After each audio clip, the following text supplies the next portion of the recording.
1:15. Thank you, ma'am. Tabang Sibono, please mute your microphone, please. Can Tabang Sibono mute the microphone so that we can continue our meeting without any disruptions, please?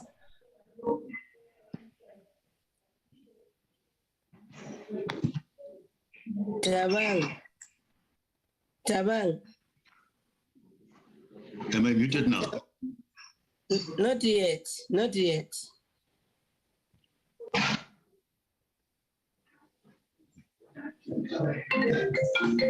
Tabang, your phone is even ringing to the meeting. Can we mute this microphone, please? Dear Tabang. I don't know, Chair. I'm sorry about that. I don't know, Tabang. Tabang, can you identify yourself and tell us who you are, where you come from? Good morning. My name is Tabang and my surname is Sibono. I am from the province of the Northern Cape. I am in the office of the HOD for Agriculture in the province of the Northern Cape. Can we mute the microphone so that we respect the decorum of the House, please? As a belief. Can we do that continually? Ne? Good morning, MEC Shiva. Welcome. Morning, Chairperson of the Portfolio Committee. The good double parking here. I'm with Minister Diza here. It's the build-up program. So I will join the meeting, but I will leave and come back at 11:30, if you allow me. Are you at a party? You West person. Thank you, MEC. The MEC must take a serious chairperson. You can't be having some socializing and participating. Where are you, person? Sort your connectivity problems as well. Can I get a mover and a seconder of welcome, Chairperson of Suntax, and mute your microphone? We can see you are here now. Thank you, Chair. Morning. Microphones are on. I don't know why.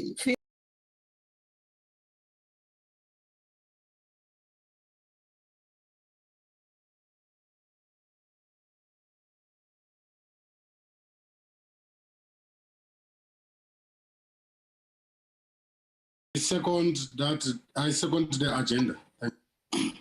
You second the agenda. Dileka, do we have any apologies?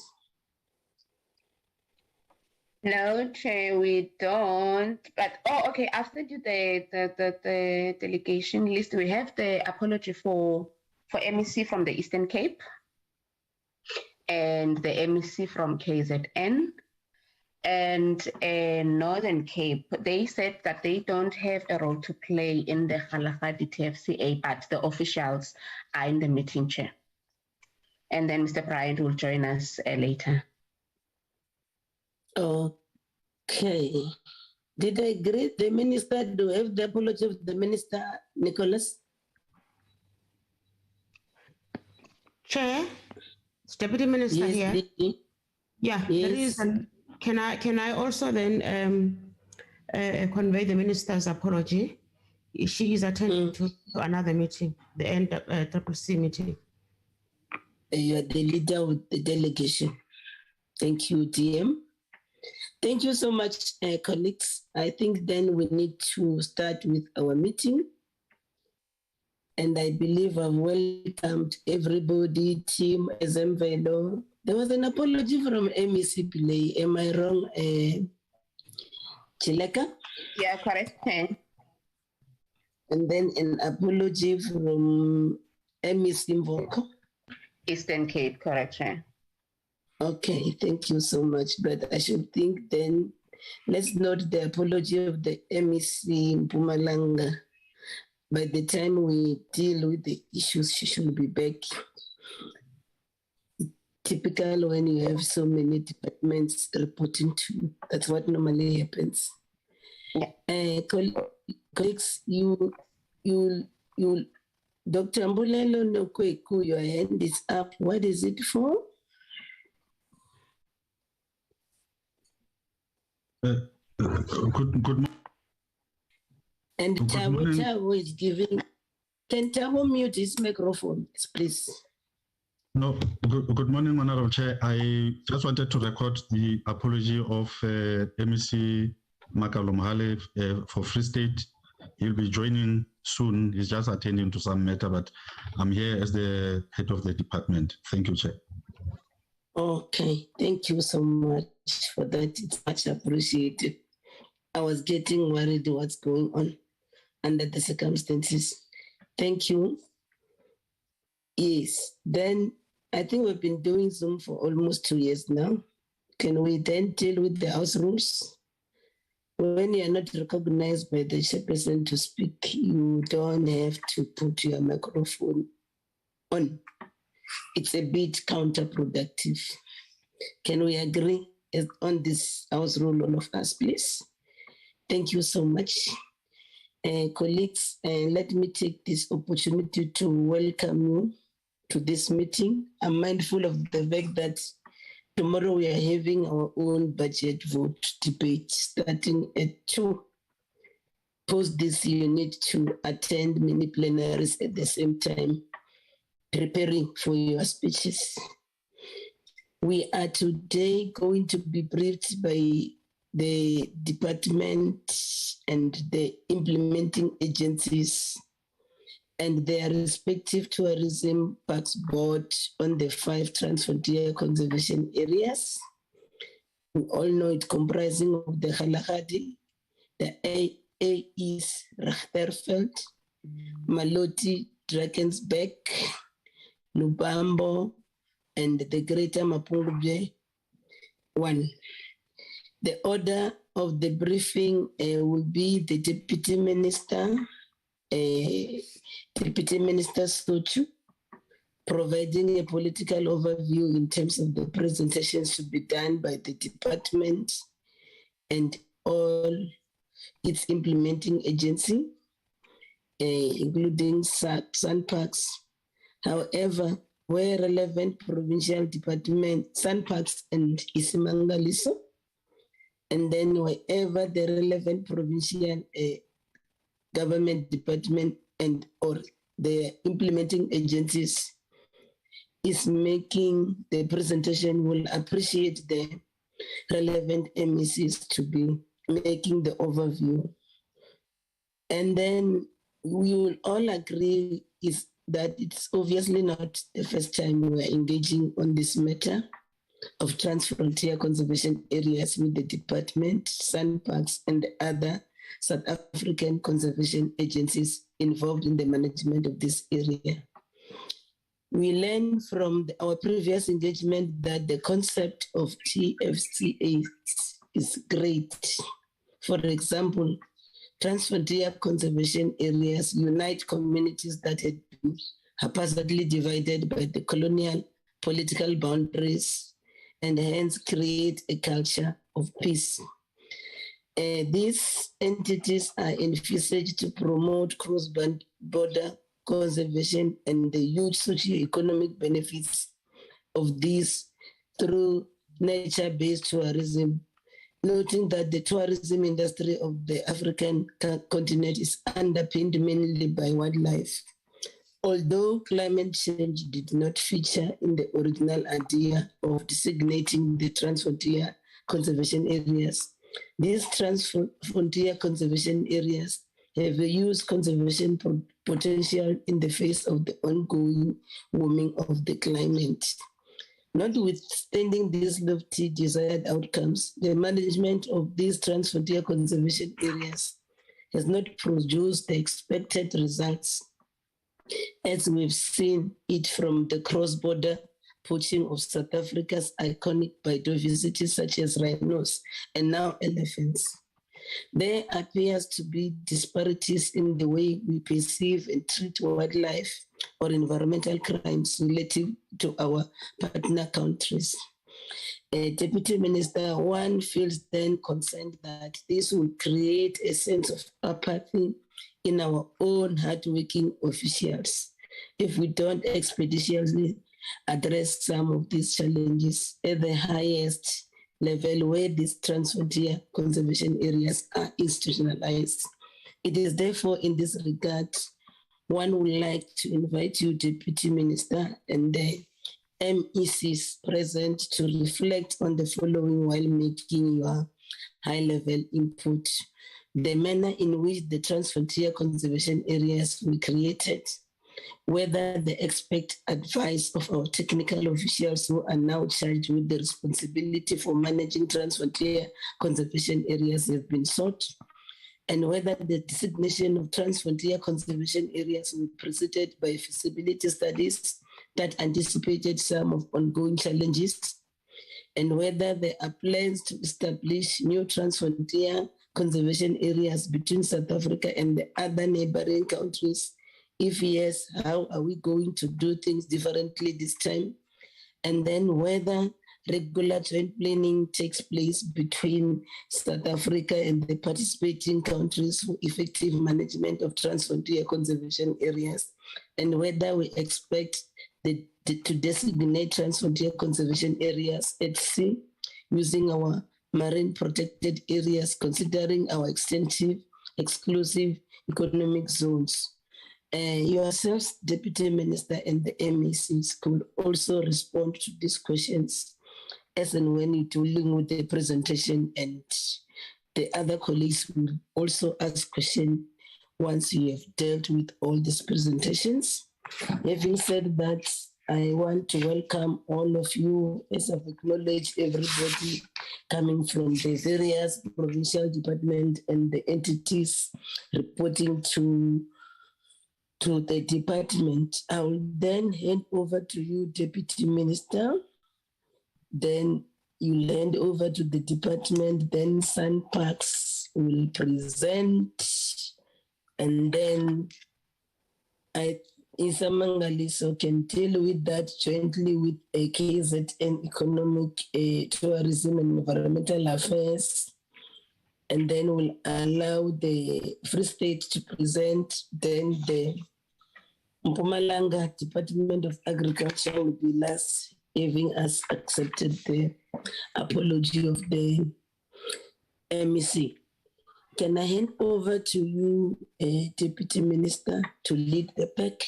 Over to you, Deputy Minister. Thank you very much, Comrade Chairperson, and good morning to all honorable members and yourself.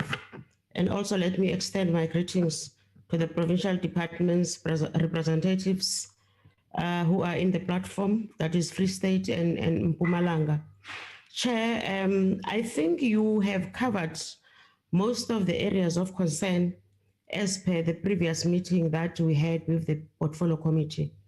As you have correctly indicated that we did appear in front of the Portfolio Committee, giving briefing on the TFCAs, and there were serious issues that were raised by the Portfolio Committee then.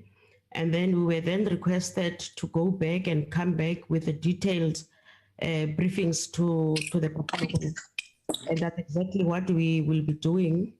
Let me also then indicate that our DG, Ms. Nomfundo Chabalala, is also in the platform and is joined by our two entities, that is Isimangaliso and the Sun Park and East Management. I also then recognized the chair of the board of Sun Parks, Ms. Siako, whom earlier I indicated that she will join later, but fortunately she is already in the meeting.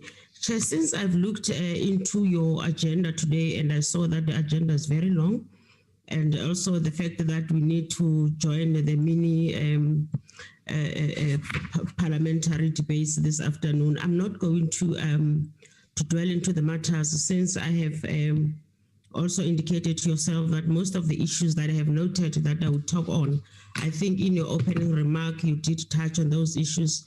Therefore, I would then, through yourself, Chair, immediately then hand over to my DG, Ms. Chabalala, to then take us through the presentation. Thank you, Chairperson. Thank you, DM, and over to you, DG. Thank you very much, DM, and good morning, Honorable Chair and Honorable Members, and good morning to the MECs from the various provinces and colleagues from various provinces, also to the chairpersons of the board. We are going to make the first presentation giving an overview in terms of the various TFCAs at a high level, and then the different implementing agencies, both at a national level and also at a provincial level, are going to assist us. Chairperson, I'm here with Acting DDG, Mr. Sidney Nkosi, who will then cover the first briefing to the Portfolio Committee from the department, which then will be followed by the agencies at a national level. Through you, Chair, can I therefore request Mr. Nkosi to take the committee through our overall first briefing? Thank you.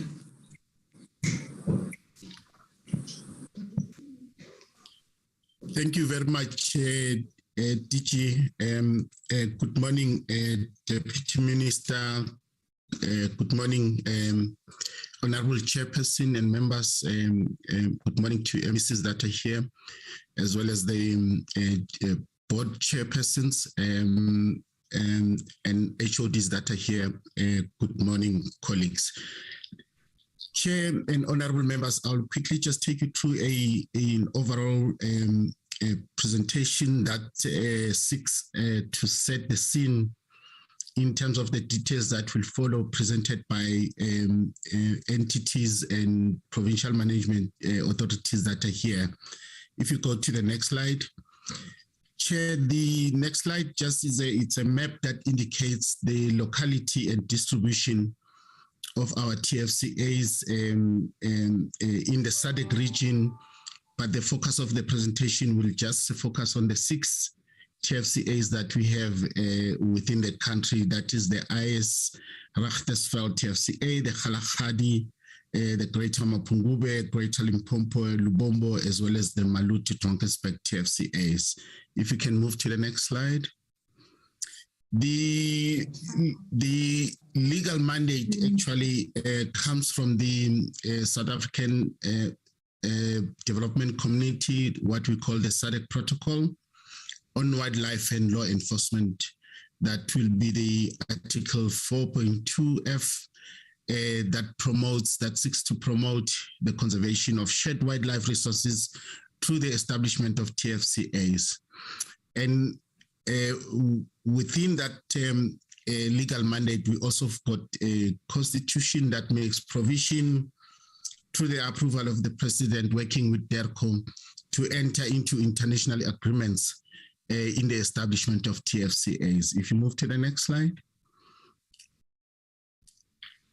Chair and honorable members, these TFCAs are also linked to what we call the SADC Secretariat in the program named the Boundless South Africa, because we strongly believe that all these natural assets are interlinked one way or another, and part of these boundless programs involves 2 streams that ultimately reports to the SADC Council of Ministers. These 2 streams is around the TFCA program, the other one being the Regional Tourism Program, both reporting to the SADC Technical Committee, and this committee feeds and reports to the SADC Ministers of Environment, Natural Resources and Tourism, and ultimately also reports to the SADC Council of Ministers. If you go to the next slide. The The TFCAs, as we know, Chair has alluded to this, that these natural assets don't know any boundaries, but the way used to operate, they dissected the natural resources into unsustainable components which are restrictive to the movement of wildlife and tourists. As well, they compromised the well-being and resilience of ecosystems due to incompatible management systems across borders. And, in that process, neighboring communities were also fenced off from the TFCA ecosystem. And this impacted hugely on the regional socio-economic integration. And that cooperation on matters of common interest amongst countries that share borders was very restricted. Hence, the approach to new TFC establishment of TFCAs to ensure that there is interface within the states that share borders. If you go to the next slide. Chair, then we and honorable members, we then looked at the various treaties and MOUs that we have signed with the countries or states that we share borders with.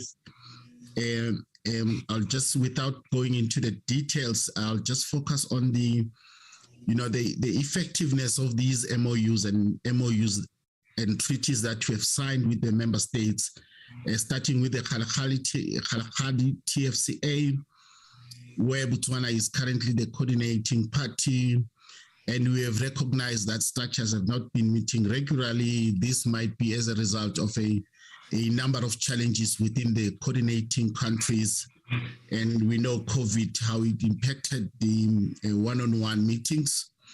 And we also pursue, if there's no activity, through various channels and mechanisms to ensure that we activate this meeting. The second one being the Greater Limpopo TFCA. This TFCA, we've seen how it is operating effectively. Structures are meeting regularly, and the current coordinating party is Zimbabwe. And this is quite a good example how these meetings or interfaces should happen. The Ais-Richtersveld Transfer Conservation Park, currently Namibia is the coordinating party. The structures have been meeting regularly, and similar, we also pursuing these through the various channels to ensure that we activate all these meetings that's supposed to happen. If you go to the next one. Next slide.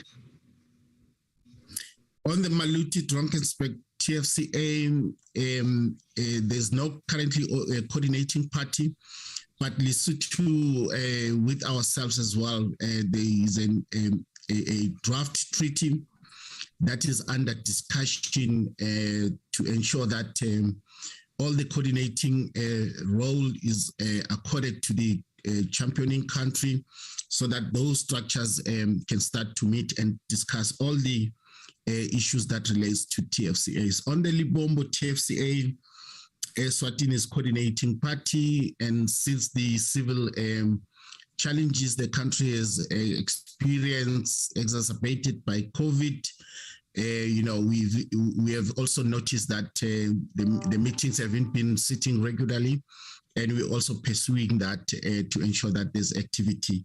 On the Greater Mapungubwe, Botswana is currently coordinating country with South Africa as the next in line, given that this is a rotational responsibility. After 2 years, countries change the coordinating function. And we'll also, follow up on how, we activate regular meetings so that we can work on some of the work plans that we have set for the TFCAs. So overall, Chair, you can see a trend that where there's challenges, it affects how these treaties gets implemented. but also we've got good examples of coordination that happens and the results thereof if these meetings sits regularly. If you go to the next slide. Chair, part of the high-level panel recommendations also identified that we need to relook in terms of how we manage the conservation estate, and TFCAs, including protected areas, World Heritage Site, that are part of the estate, and therefore we can't be doing the same thing over and over again and expect different results. Hence, the reimagining concept came into being to say we need to put people and nature into the center. And this new deal is also, interface with a number of elements that needs to be resolved so that we can ensure that, the people's life changes, but we also look after the natural assets. Without mentioning all the spheres, Chair, that influences how people and nature coexist and interface, I'll just focus on the key ones, being the financial sustainability. I'm sure based on the details that will be presented, Chair, we continue to depend on national treasury to finance these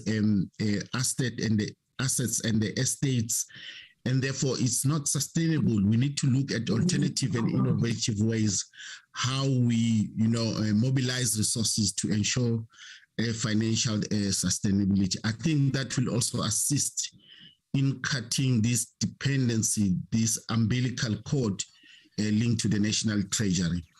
The land restitution, Chair, is quite an important element or component that needs to be resolved so that it unlocks all the opportunities that TFCA presents, and the communal land that is within communities, the land that is under claim, because if that is not properly resolved, it delays the progress.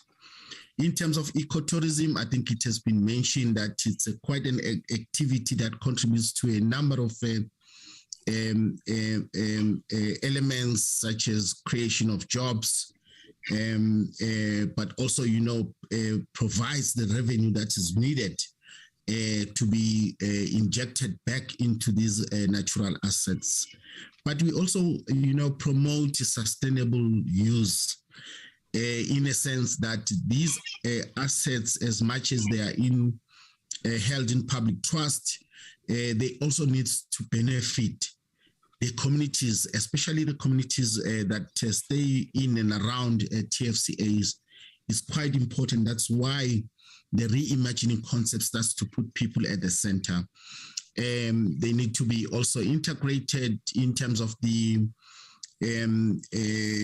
economic mainstream, in terms of SMMEs, entrepreneurs, so that they are part of the value chain of the TFCAs. The socio-economic development, Chair, is very key, as the committee in the previous engagement also raised this issue to say, we want to see tangibles in terms of how people's life changes. And hopefully, Chair, with the presentations that will be done, those details will start to come out of those presentations. The other component, Chair, is the expansion of the estate around TFCAs, because we need to grow the cake so that we can share and cover more beneficiation components around TFCAs. If you move to the next slide.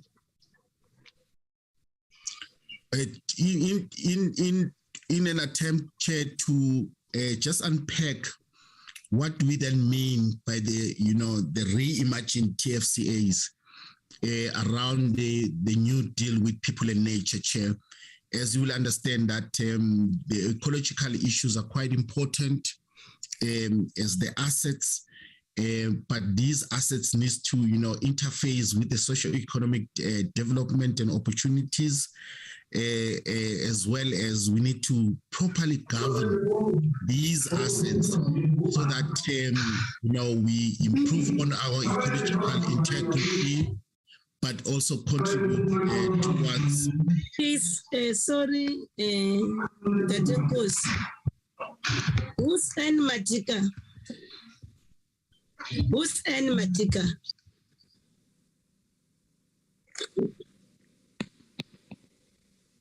Evan. N Matika? Who are you? Can you put that microphone on, Mr. N Matika, and tell us who you are?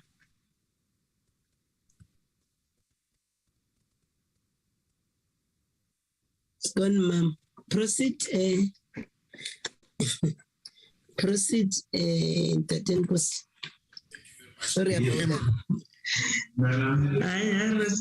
All right.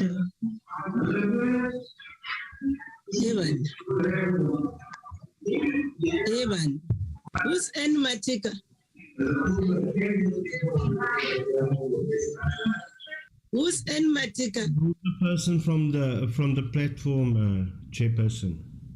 Can we remove this person because the person seems not to want to cooperate? Admin, deny the person the access right to the meeting. Okay, Chair. Can I plead with, remove the person? Seemingly this person is busy doing something. He's not even in the meeting. That's why we're calling him. He's not even responding. But he continues to disrupt Mr. Nkosi. Mr. Nkosi, I'm sorry about that. Proceed.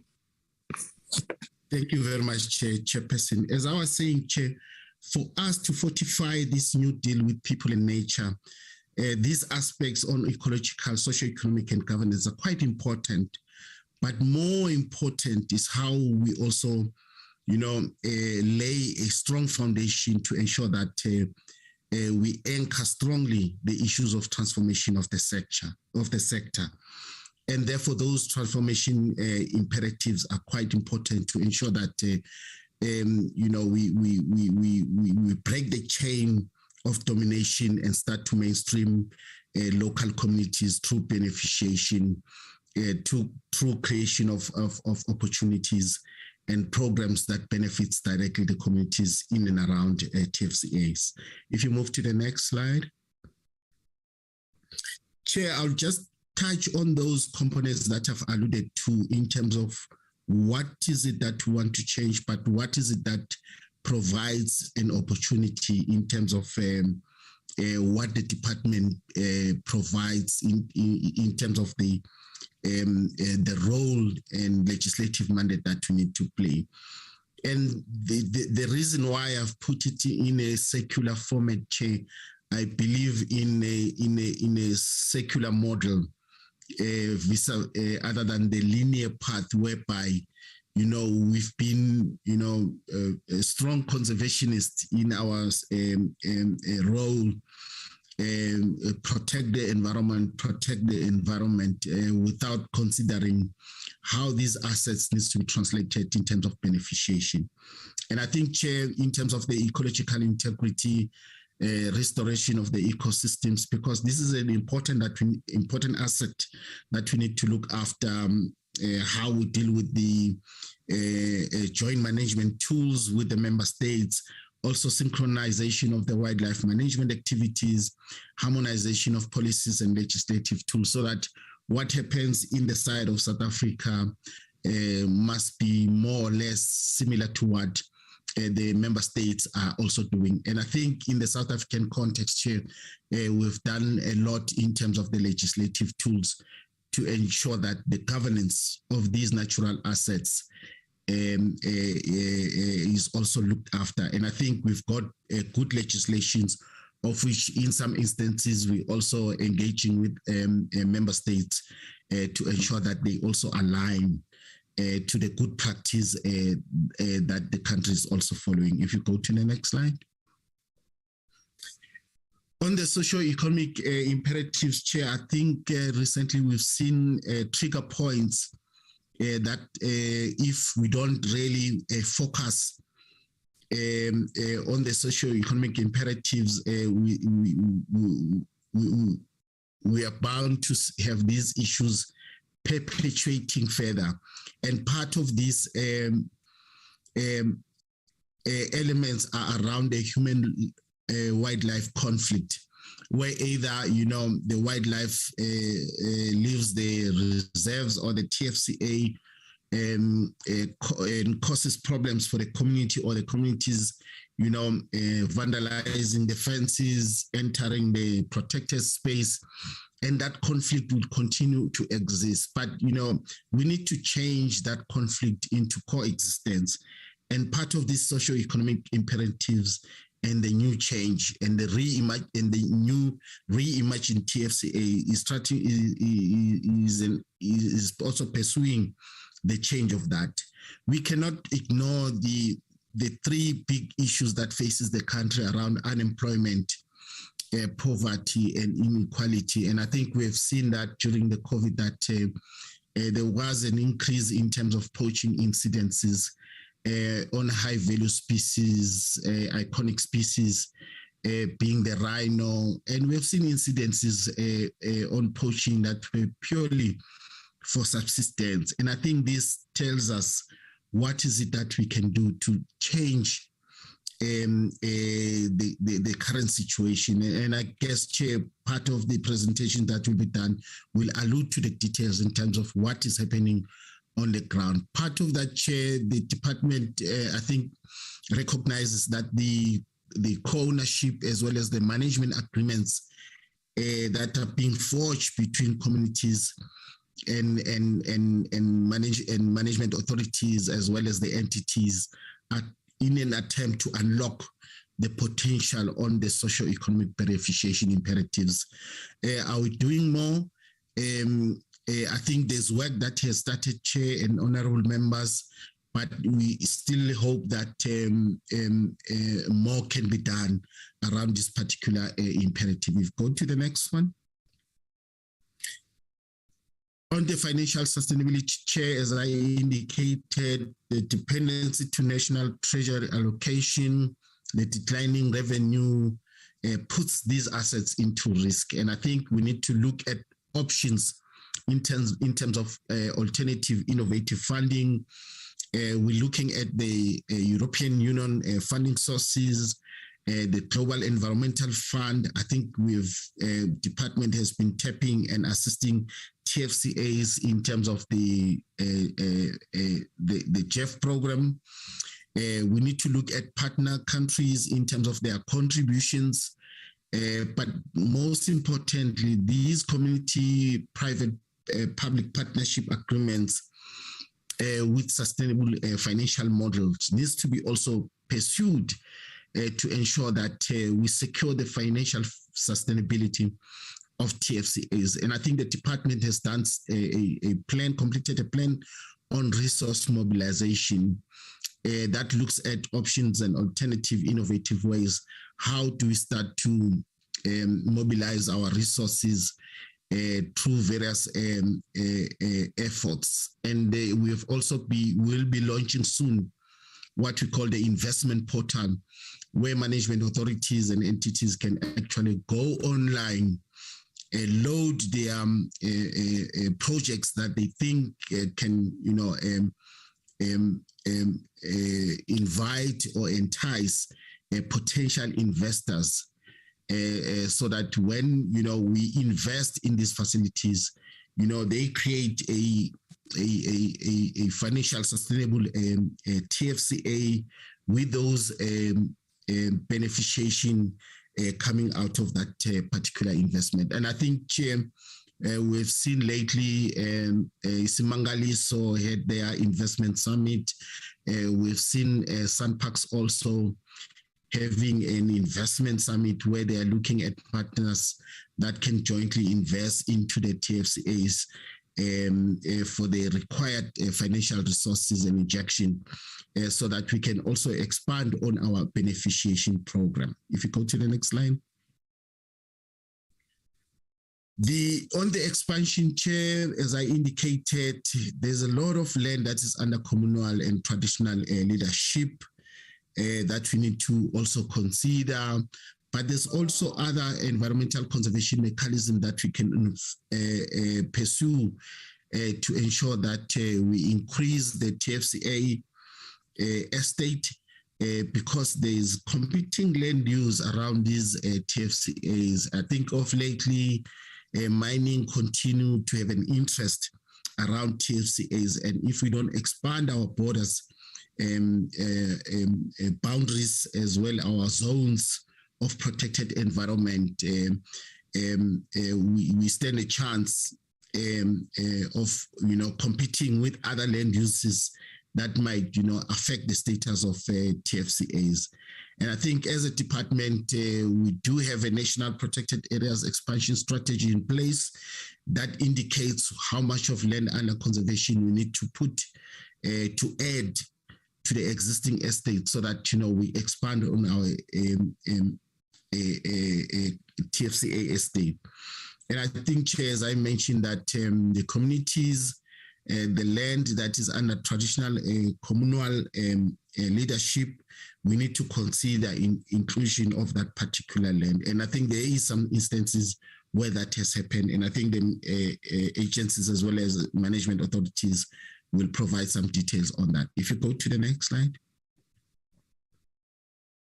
On the land restitution, Chair, the trigger points there, as I indicated, loss opportunities, it impedes as well as delayed development, the community relations with the entities and management authorities, gets threatened if those land restitution issues are not resolved. In some instances, there's also land encroachments because people continue to see no benefits, and that's the decision they take at some time, at some point. And therefore, we need to also deal with these issues. And through our concluded MOU with the Department of Agriculture, Land Reform and Rural Development, Chair, we're pursuing through the meetings between our DG and the DG of Dalrad to deal with these issues so that those outstanding issues gets resolved, and that will start to assist us to fast track some of the partnerships and conclude on some of the community-private public partnerships are enhanced, but also, is our contribution towards supporting management authorities and entities to unlock the delays. And hopefully this MOU will start to assist us in dealing with the issues that are still outstanding in terms of land restitution. If you go to the next one. Chair,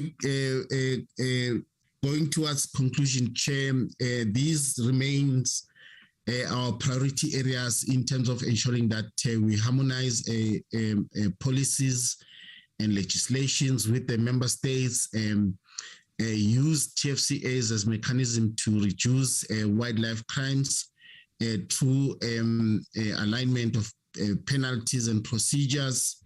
We want to also develop regional guidelines in terms of how TFCA gets established and managed, but also, promote marketing across border tourism products, but also promote the investment in the tourist facilities. And I think, Chair and honorable members, some of the details will come out of the presentations, how the environmental program from the department has contributed towards that investment into the tourist facilities, but also finalize the implementation of assessment tools in terms of management effectiveness, but also facilitate the implementation of community beneficiation initiatives. Lastly, Chair, just to establish sustainable funding mechanism, quite important that we invest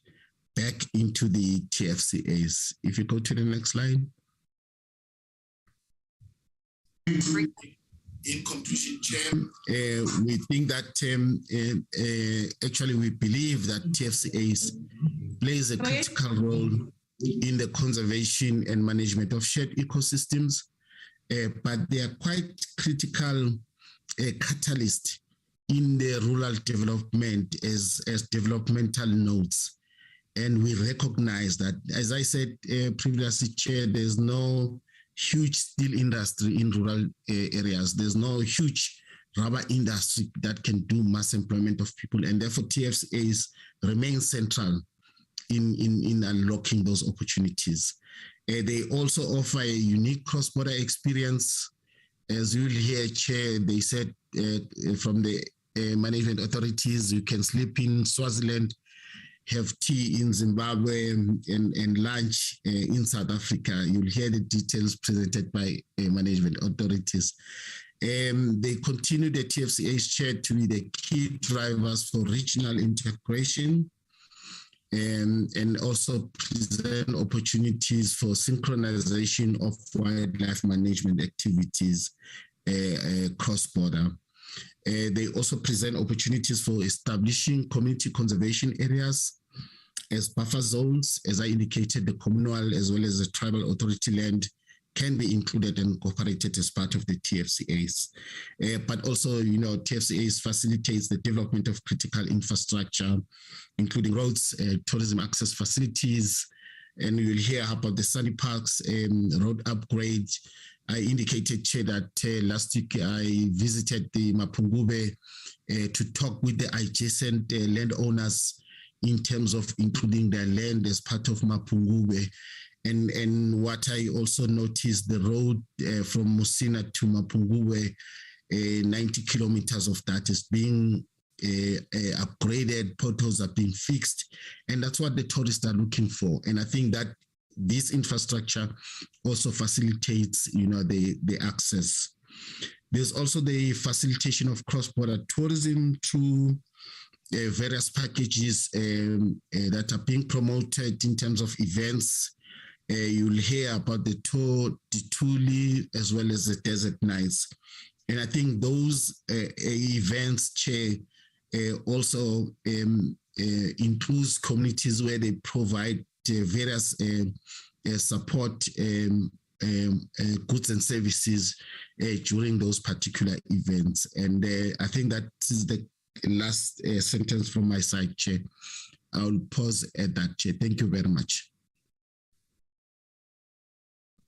Thank you so much, Mr. Nkosi, for the eloquent presentation. I'm trying to check which MEC it's here now.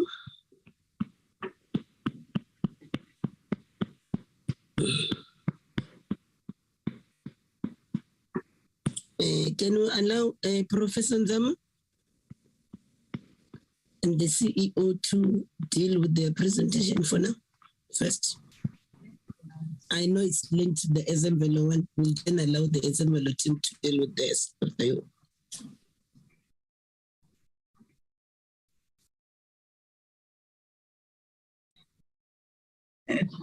Thank you, Honorable Chairperson. I would like to take this opportunity to greet the Minister and all honorable members of the committee.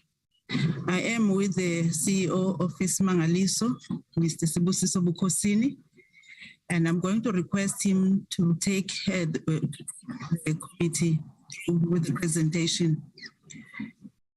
With your permission, Honorable Chairperson, I am now requesting the CEO of Ismangaliso, Mr. Sibusiso Bukhosini, to do the presentation on behalf of Ismangaliso. Thank you, Chairperson. Thank you so much, Chairperson. Over to you, CEO. Thank you, Chairperson. Greetings to yourself, Chairperson, honorable members, Deputy Minister, MECs present from different provinces, chairpersons of the boards of entities, Mr. Makakula, the administrator for Ais-Richtersveld KZN Wildlife under ETIA, DG, HODs,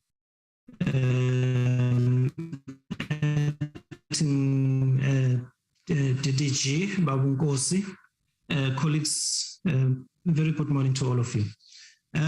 Chairperson, our presentation is going to be very brief, precisely because we have provided a lot of input into what Mr. Nkosi has already presented. And if you look at our presentation and that one of Ais-Richtersveld KZN Wildlife, especially in an area of ourselves as Ismangaliso and the Mozambique, the TFCA context, you will see that there are a lot of similarities. So I'm not going to really bore you and go back to those details. But it is important that I bring to the attention of the portfolio committee members that the protocol was signed in 2002 in respect of us in this TFCA working with in the Lubambo Transfrontier Conservation area, where we are working with the Mozambican counterpart. Which basically means that a lot of work started to be done. If you look at them, if you look at the history, some time ago, but it was finally signed in 2002.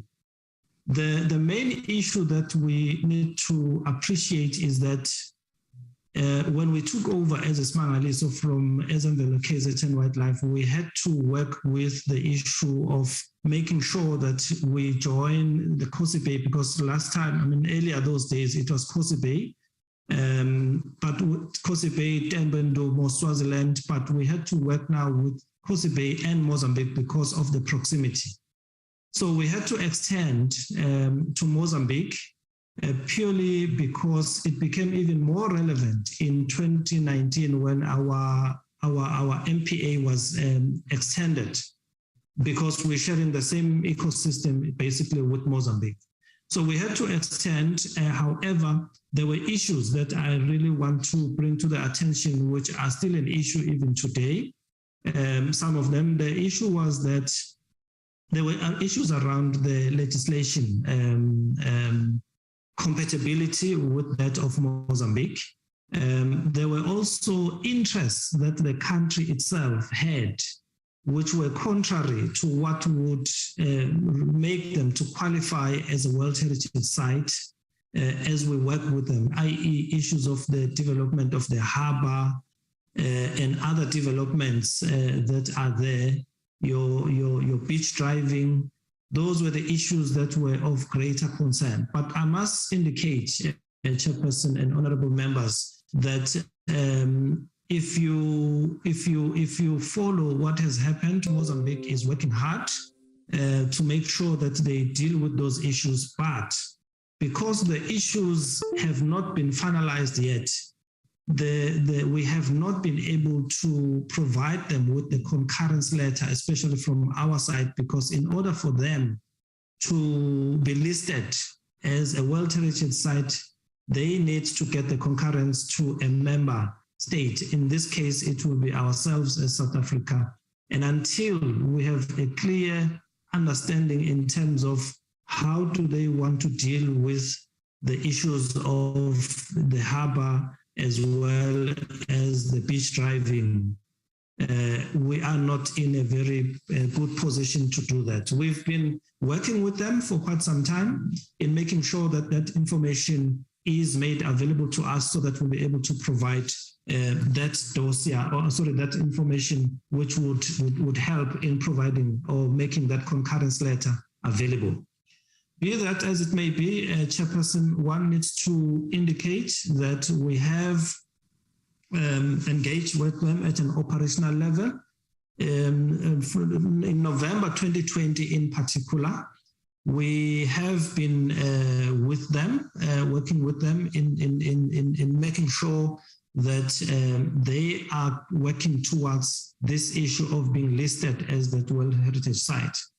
We refer to them as a serial site precisely because they share this ecosystem with us. In fact, if you are in Kosi Bay, they are just around the corner. So what happens around the corner has a lot of impact in terms of our operations, especially as I indicated earlier on, now that we did get that marine protected area expansion in May 2019.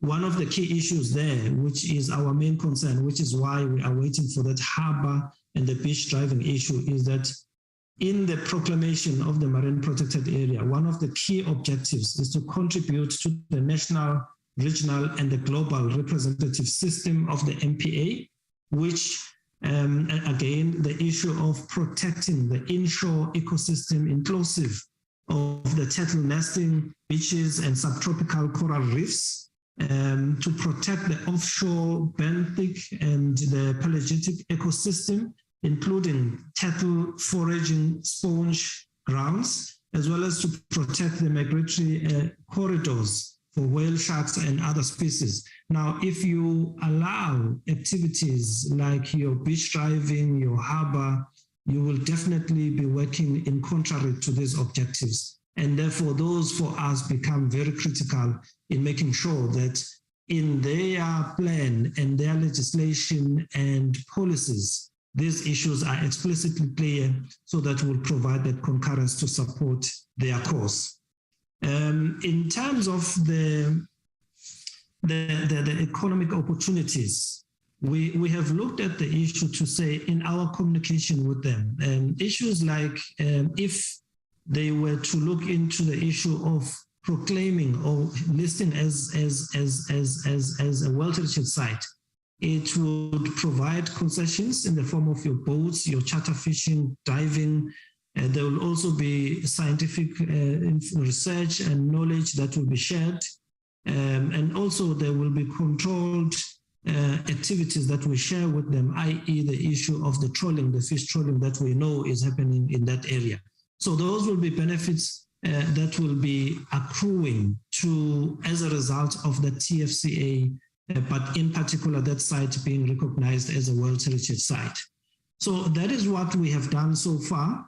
We are still contributing as of the 2021 March, we're providing the inputs in respect of their IMP. We're helping them. We've had the exchange visits. We did visit Mozambique ourselves, and I was personally there, but they have also come to us last year, where we are exchanging knowledge in a number of other issues. And that is where we are at the moment with our TFCA, especially that which is linking Ismangaliso and Mozambique. I think, Chairperson, I would like to leave it there for now, because we haven't really made any significant strides in as far as this particular TFCA. Thank you, Chairperson. CEO. Under the circumstances, can we allow Ais-Richtersveld to do the presentation? I know yours covers Lubambo and Maloti.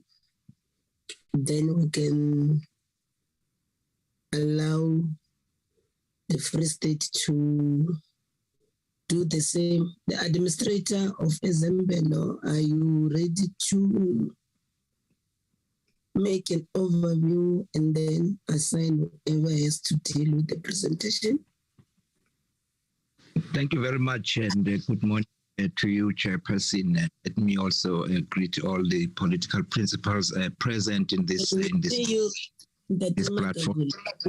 Yeah. Mr. Magagula, can we see you, please? Okay. Apologies for that, Chairperson. I'm sure I'm visible now. Yes, you are. Proceed. Okay. Thank you very much, Chairperson. Let me greet you once more, and then greet all the political principals and my colleagues that are present in this meeting. Honorable Chairperson, I have my entire team in this platform in the form of the acting CEO, Mr. Julani, and also one of the officials that really manages the conservation, Joe Padima. I think he's also present in here. So the presentation will be led by the acting CEO, And he gets very carried away, Chairperson, so you may just try and rein him in. He gets very passionate when he talks conservation and Ais-Richtersveld in particular. Rein him in and maybe because the concept, I think, is now fairly familiar to all of us, the concept of Transfrontier Parks and what we are doing. So he's going to probably just focus on what we have done and also look at the challenges that we face. There are some that are really difficult, as you would have heard from Kosin, for example, indicating, particularly in that Transfrontier Park that is up north, where we share it with Mozambique. So with your permission, Chairperson, can I then request Mr. Dlulani, Ntsikelelo Dlulani, the acting CEO, to then take the committee through the presentation from Ais-Richtersveld's perspective. Thank you. Thank you. Over to you, acting CEO. Thank you, Honorable Chairperson, and greetings to you, Chair, and the honorable members, all the political principals that are present in this meeting, the Director General, Chairpersons of the boards, my colleagues, HODs from the departments, and all the colleagues that are present. If I can get one of my colleagues to share the screen so that we can then proceed. As mentioned, Honorable Chairperson, while I'm waiting for one of my colleagues to share, Ms. Kuzwayo, we are only going to deal with the parts, Chairperson, that have not been covered. We are dealing mainly with the Mgtp, which is the Maloti-Drakensberg Transfrontier Conservation Area and the Lubambo Transfrontier Conservation Areas. And the bulk of the, there seems to be a challenge with the access, Honorable Chairperson. Let me try and see if I can share it from my side. There was a challenge, Chairperson, that I need to also acknowledge from our side, where we had a challenge with the submission of the presentation. We do apologize. There was a mix-up, and we have actually submitted the correct one moving forward. And we do take note that we will be in a position to make sure that we present. We submit in time in the near future, Chairperson. We do apologize for that. I'm going to try and see if I will be in a position to share the screen. I was hoping that I'll get that assistance, but it looks like I will have that challenge. If you bear with me, Chairperson, maybe I should call the colleague to come and assist me, so that I can deal with this. Just one moment, Chair.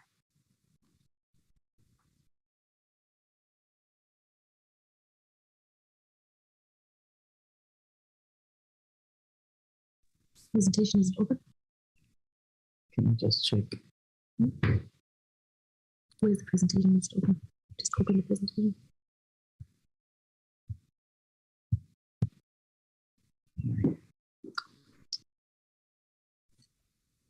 Acting CEO Dlulani, can she do that?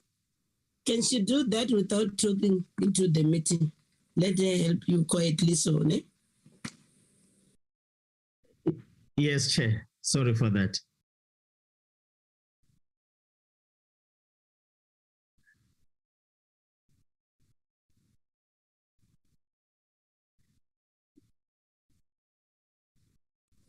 Nicholas, are you not able to assist? Nicholas? Kilek, can we assist from your party as well? Okay, Chair. Let me see what I can do from my side.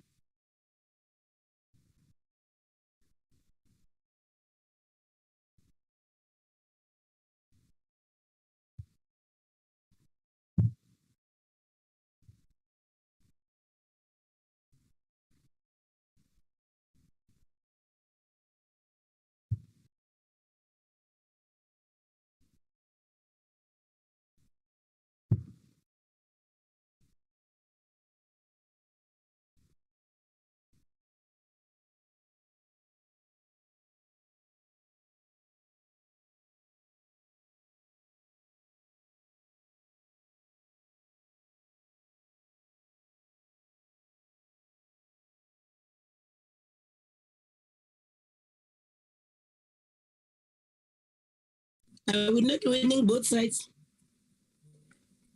Maybe we'll have to move to those who are ready. Chairperson, apologies for that. We actually have a challenge with the access from our side to be able to share.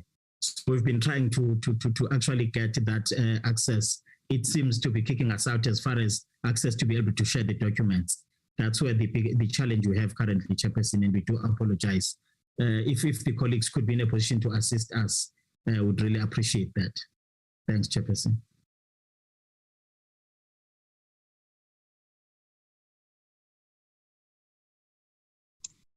Can you see the slides, Chair?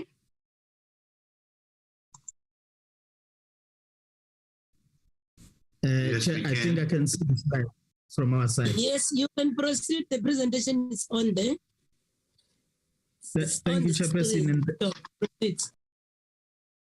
Thank you again, Chairperson, for bearing with us. I will try to be swift.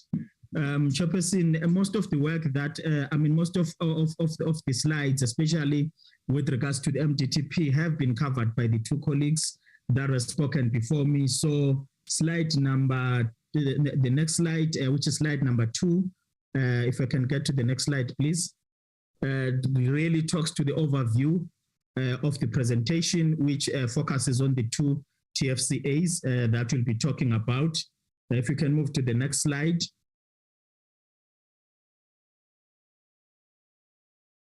The next slide, which is slide number 3, really gives an overview of the TFCAs. My colleague from the department has actually dealt with that. I will move forward to to slide number 4. Honorable Chair, these are the objectives of the Mgtp, and those also have been actually dealt with by the presentation from South African National Parks. So slide number 5, Honorable Chair, deals with the map. If you can move to slide number 4 and 5, please. This is just the overview. And then the 5th one, Honorable Chairperson, was also highlighted by the colleagues who were presenting from South African National Parks. That was showing, slide number 5, please. Thank you.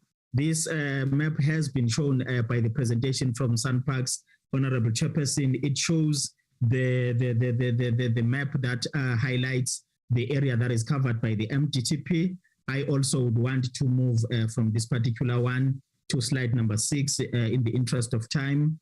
And slide number 6 actually covers the legal framework. Slide number 6, please. This particular slide, Chairperson and members, covers the legal framework. It shows that the MOU between the two countries was signed in 2001 and then was revised in 2008. And out of that MOU, there was then another MOU that was signed through the agencies that are actually involved in this. And these are the agencies that are highlighted here. I think the slide that our colleagues from SunParks was presenting also covers this. The last bullet point, Honorable Chairperson and members, deals with the cession agreement that was signed in 2016-17, which literally was actually catering for the movement of the Department of the Environmental Affairs function from the Department of Agriculture, Environmental Affairs and Rural Development in the province of KwaZulu-Natal to the KZN, Department of Economic Development, Tourism and Environmental Affairs. So that basically was catering for that. And then the following slide, Chairperson, which is slide number 7, actually looks at the institutional arrangement. If we can move to the next slide, please. This talks to the institutional arrangement in terms of the Mgtp.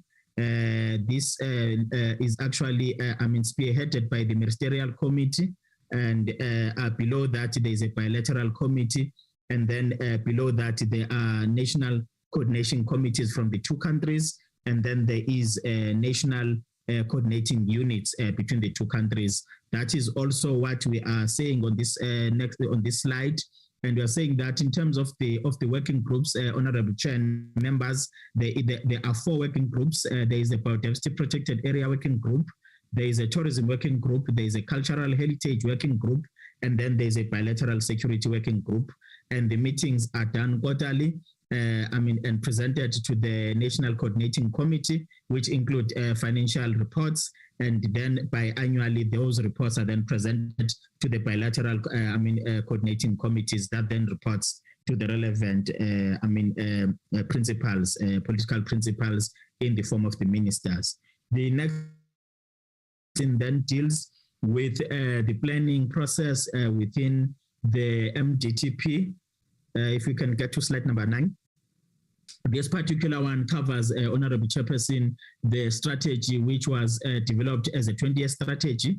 And then out of that 20-year strategy, in order to be able to implement that strategy, we then develops action plans that cover 5 years. And out of those, for implementation purposes, we have annual action plans, budgets, that are developed by the working groups and approved by the relevant structures in the form of national coordination committees and then the bilateral coordination committees. In terms of the achievement, Honorable Chairperson, a lot has been covered by my colleague from South African National Parks. I would actually be repeating the presentation that has been done. So slide number 10 does cover that, which is mainly some of the projects that were highlighted, which is the Dinosaur Interpretive Center in the Highlands National Park. Can you move to slide number 10, please? Thank you very much. That 120 million, my colleague from SunParks has actually highlighted that. We also, assisted in ensuring that there is an upgrading of the road, and also other, activities, they were covered, Honorable Chairperson. I will move to the next slide, where slide number 11, that covers one of the projects that was not mentioned, which is the fencing of 100-kilometer fencing that is taking place. If you can move to slide number 11, please.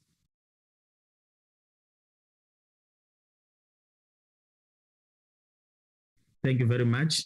This particular one, Honorable Chairperson and members, is meant to deal with the issue of grazing, and it's the erection of 100-kilometer fencing that is taking place at the Mgtp. The project is funded by the Department of Forestry, Fisheries and the Environment, and the project is actually meant to be finished by March 2023, and it's funded to the tune of 20 million. We are ensuring that we are assisting our communities to make sure that we do controlled grazing so that we mitigate against the risks of overgrazing, which will result in erosion of one of the most protected, of the most critical protected areas in the province. The next slide, which is slide number 12, then talks about other initiatives that we are dealing with, which is the education and awareness initiatives that we are targeting school kids and utilizing special days, including the Environmental Day, the Wetlands Day, and the Vulture Count Day. And Honorable Chairperson and members, we have deliberately focused on the Vulture Count Day as well, simply because one of the endangered Cape-bearded vultures is actually using that particular area as its habitat, and it is actually a protected species. So we want the communities around that area to actually know that there is need to actually, protect that particular species, especially because it has been very vulnerable as it is being hunted and also exposed to some of the poisoning as a result of the traps that the farmers around the area are putting in to ensure that they trap the predators that are attacking their livestock. So unfortunately, these vultures end up being exposed and they are killed. The next initiatives is the community awareness. We do that through Izimbizo, where we do fire awareness with the communities. We have done that up to the end of 2018, Honorable Chairperson and members, and due to COVID, we have had to stop, but now we will be continuing with that because it is proving to be a big issue, especially in the area, simply because, Honorable Chair and members, that area is prone to runaway fires. So the community normally come between the numbers 50 to 120 respectively. So what we try to do is to make sure that we actually assist them to be able to to defend their areas against runaway fires. We also have capacity building that we do with our partners, the GIZ, which is the German Agency for International Cooperation, and we do different projects to actually ensure that there is capacity building in the area. There are also exchange visits that we have embarked on, where Eastern Cape and Lesotho had an exchange program dealing with the grazing management in particular, and also assisting for Amangwane and Amaswazi communities to make sure that the practice, grazing, that won't be harmful to the environment. And we have also trained 6 environmental monitors, and we have given them accredited training to the level of N2F level 4. Next slide, please.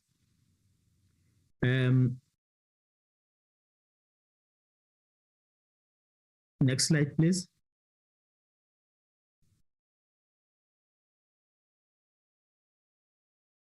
Thank you. During COVID-19, Chairperson and members, we also did these projects in partnership with our sister entity, which is SANBI.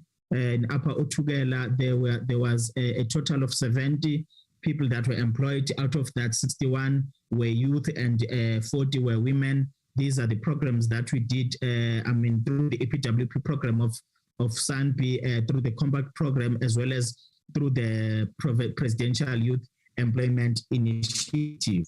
So we have been able to actually provide this, this employment during the times of COVID. Next slide, please.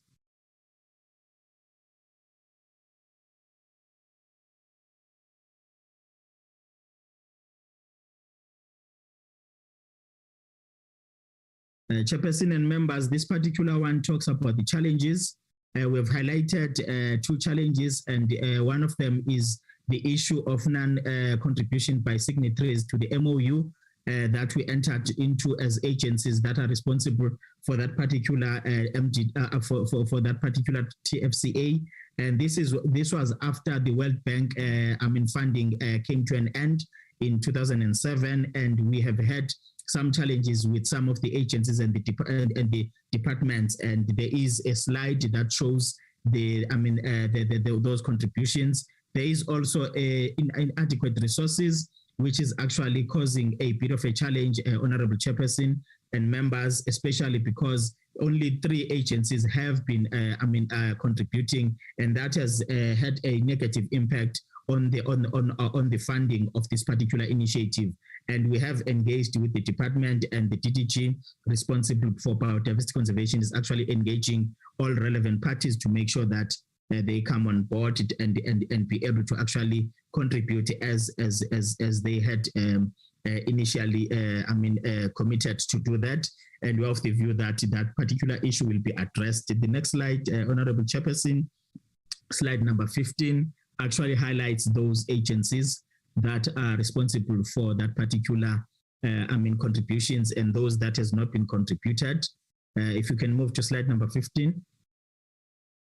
We would note, Honorable Chair and members, that some of the especially the Free State has not been able to contribute, but we are engaging with our colleagues to make sure that this is addressed.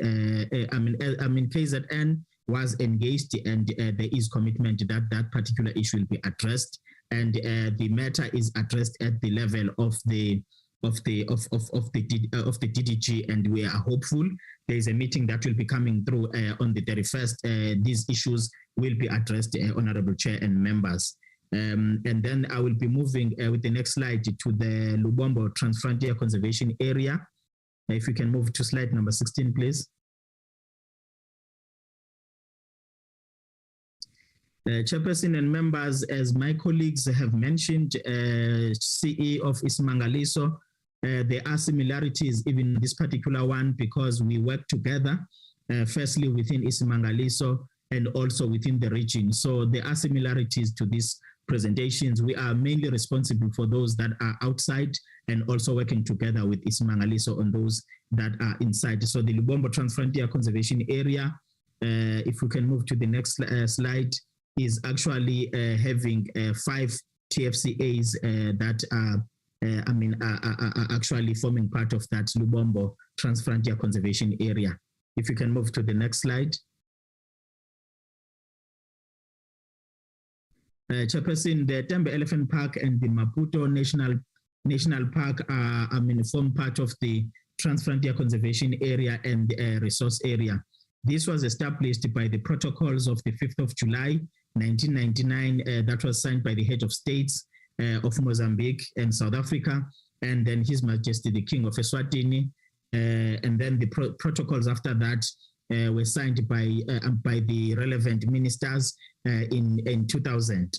After that, Honorable Chair and members, the working groups were then created, which are then the ones that are guiding the implementation of those protocols. And further to that, the park management committees were then put together, and there are working groups that are then operationalizing the joint operation strategies that were signed in 2014 by Ais- Richtersveld and ANAC being our counterpart, our department that is dealing with conservation within Mozambique. The Lubambo Transfrontier Conservation Area, Honorable Chairperson, is a total of 4,195 square kilometers, with 8% of that in Swaziland, 66% in Mozambique, and 26% in South Africa. And as I've mentioned, there are 5 TFCAs that form that Transfrontier Conservation Area. Next slide, please.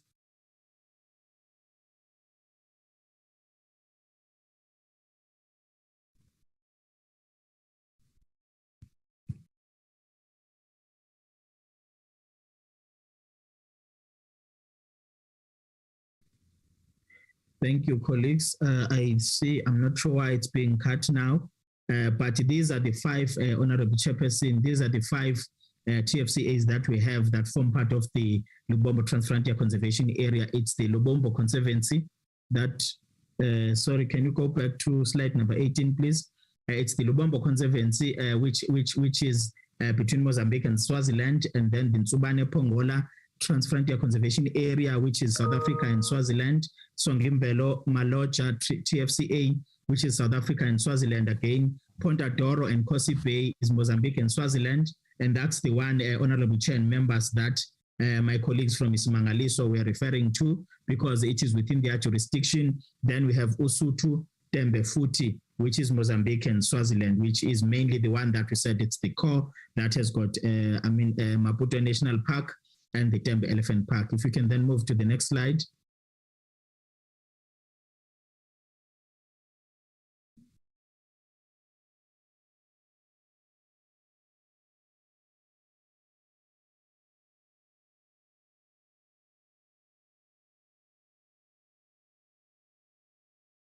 Thank you. As mentioned, Honorable Chair, Maputo National Park is in Mozambique, and the Tembe Elephant Park in South Africa form the core of the Usutu Tembe Futi Transfrontier Conservation Area between the 3 countries, which forms the larger part of the Lubambo Transfrontier Conservation Area, and it was signed through those protocols that we've mentioned. The main purpose, Honorable Chair, is to establish the establishment of the TFCA was to make sure that since it was the Maputo Land Center of Endemism, and we wanted to reunite the last naturally occurring elephant populations that roamed between KwaZulu-Natal and the southern Mozambique, which historically used to move freely before the borders were formed. And this was along the system that we call the Futi system and the Rio Maputo Land floodplains. Chairperson, one of the issues that we had identified, if you can move to the next slide, was that due to some of the initiatives of collaring, there was an identification that one of the bull elephants actually moved from the Kruger National Park through Mozambique right down to the Tembe Elephant Park. So that is what we are trying, Honorable Chair and members, to make sure that at least we bridge the gap that was formed by those, by those borders. Basically, Chairperson, the initiatives as objectives is to ecological and financially ensure that there is development and sustainable utilization of natural resource base, the maintenance of the ecosystem functioning through the holistic and integrated environmental planning and management. We also want to develop joint strategies which include regional funding strategies for the TFCA's ecological planning and resource management.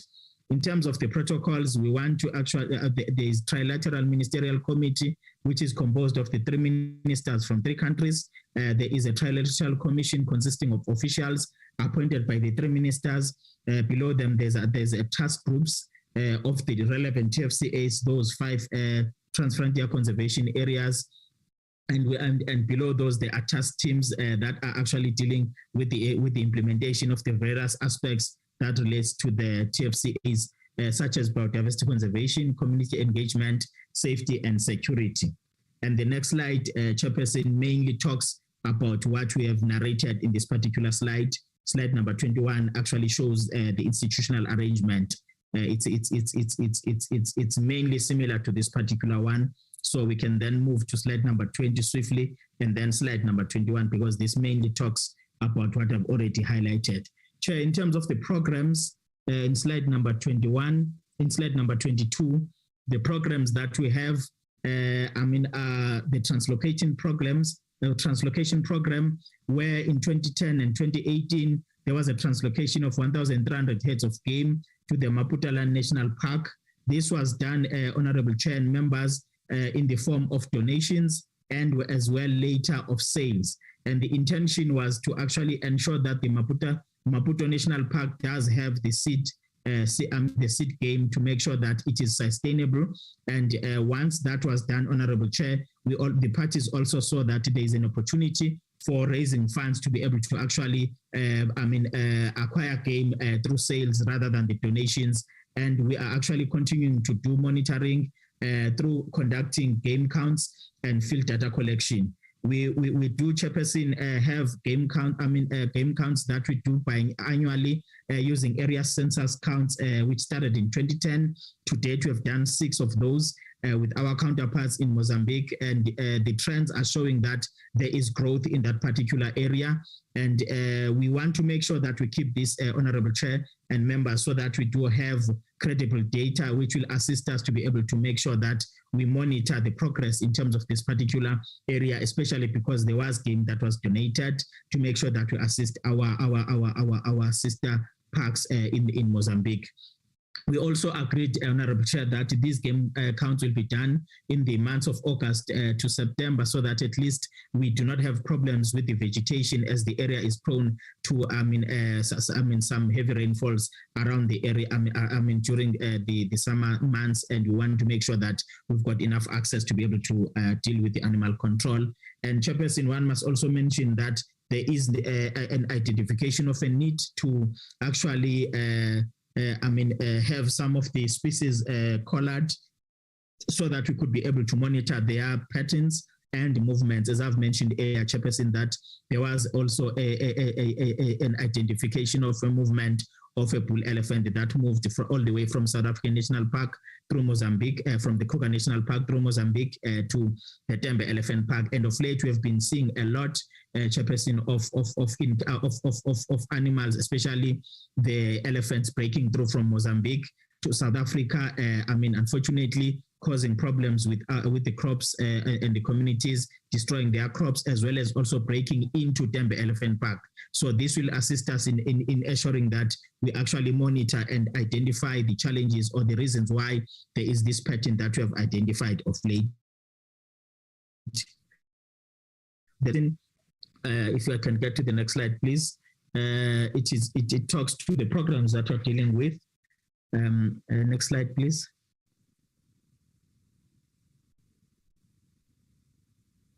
This talks to the programs that we have, Chairperson. We've got a tourism development plan, plan for Tembe Elephant Park, which was done in 2016, which includes Indumo, and that plan was actually finalized. However, Chairperson, the feasibility study of all the identified potential areas could not be done because of shortages of funds. We are looking into that. The next one is the lodge, which is funded by the Department of Forestry, Fisheries and Environment to the tune of 20 million. That lodge is earmarked for the of the community under the Tembe Traditional Authority, and we are currently dealing with the planning. There were a bit of a challenge that we experienced over the years as a result of the sites. We, however, we believe that the communities have come to a common understanding, and the site that has been identified will actually be the one that will be supported, that has been supported, and there is no need for us to be able to actually move again from that particular site. We also have a program that of development of market stalls along R22, just after the Farazela border inside South Africa currently. This is an initiative that is done through our Provincial Department of Economic Development, Tourism and Environmental Affairs through the initiative that we call History Route. And it is in support of these initiatives. And Chairperson, we are of the view that this particular development will assist the communities around the Mangozi area to actually have these stalls to use to sell their produce.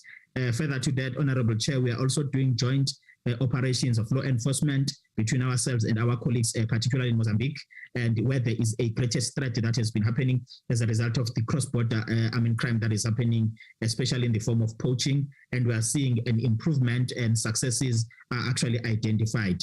And further to that, Honorable Chairperson, we have community programs where we have actually done household surveys and trying to actually identify the practices that the communities are embarking on, which may have a negative impact to the environment.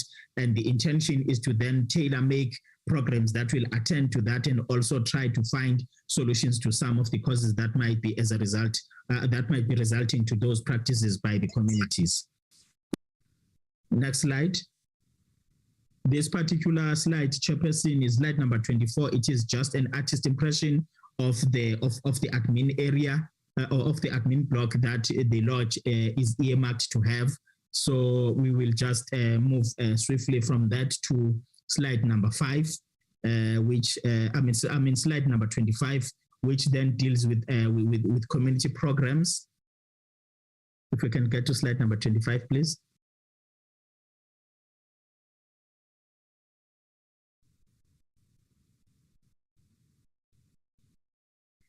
Thank you. Slide number 25 highlights the programs that we are doing with communities. Honorable Chairperson, the vegetable production and the honey project are the two projects that we embarked on, especially after identifying the challenge that is caused by the animals that are crossing from Mozambique to South Africa, especially elephants. We started with 20 households, Honorable Chair and members, which an average of 5 members per household. But unfortunately, during COVID, only 10 households continued. Some of the members were discouraged. We are actually trying our level best, Honorable Chair, to get more. And this is amongst other things as a result of the fact that the homesteads in that particular area are actually, not very closely situated to one another. So that's why there is not a lot. However, we are pushing forward to make sure that we do have more of the members of the communities. So far, those projects are actually happening, and we are seeing, some positive gains, that are being realized by the communities. We also have a trilateral lead programs between the 3 countries where we are having young people as ambassadors that we have developed. This is a program that we have developed. We also have meat sales within Ais- Richtersveld where we take the debt of takes and we are selling to the communities at a very low prices compared to what you would get on the market prices. And we are of the view that, Chairperson, this is assisting the communities with a much needed protein, but we also make sure that we continue. We continue to actually look to further, develop this particular initiative to include it into one of our diversity economy initiatives, where we'll actually look at other businesses that are related to this particular initiative. And lastly, on these ones, Honorable Chair, there is a trilateral community forum that was established, and the intention is to make sure that the community structures have got a say in the developments that are happening within the TFCA. And we want to make sure that we also partner with the communities to make sure that the TFCA is a success. So we do have that establishment, which contributes to a lot of initiatives at a planning stage and even at an implementation stage within the TFCA. Chairperson, the next slides will talk to if we can move to the next slide swiftly. Slide 26 and slide 27, Honorable Chairperson, are talking to the game that we have said that we have donated. Slide number 26, if you can move to that, please. This one deals with the 1,300 game that was donated, that was translocated to the Maputo National Park. And slide number 27 then talks about those that were actually translocated through sales, which were facilitated by the donor funding that was given to Maputo National Park through initiatives like the Peace Parks Foundation interventions. So we've realized about 1.109,500 million to this, and we want to continue to make sure that those game that we still see that are needed in the park, to make sure that we stabilize and to an extent make sure that it becomes even more profitable moving forward, as most of the visitors that come to these particular areas would want to see some of the game. So there was a need after assessments for some of the species that were initially not provided, or those that were provided in limited numbers to be brought. And we are glad that we've been able to actually do that through the sales. The next one, Chairperson, talks about sponsored programs, which is slide number 28. If we can move to that particular one. This particular one, Chairperson, talks to some media, exposures through media tours that we did, through the also social media initiatives like the hashtag Lubambo 2020, which is a social media campaign. We also have Heritage Heroes campaigns, and we are packaging tourism packages, Honorable Chairperson, and we want to make sure that we include SMMEs and community-owned initiatives and tourism experiences, so that at least there is that benefit by the communities, Honorable Chair, especially because they are forming part of all the decision-making as highlighted in the previous slides. There is also a collaboration with BirdLife South Africa to support the community birding guides. And as I've mentioned earlier on, Chairperson, the social media campaigns are also taking place. We are monitoring the impact of that through a service provider that was appointed using the donor funding that we've been receiving, to make sure that we see the impact of the social media, because we are of the view that currently the social media reaches a lot of people compared to the traditional marketing initiatives and tools. The next slide, Chairperson, if we can move to slide number 29.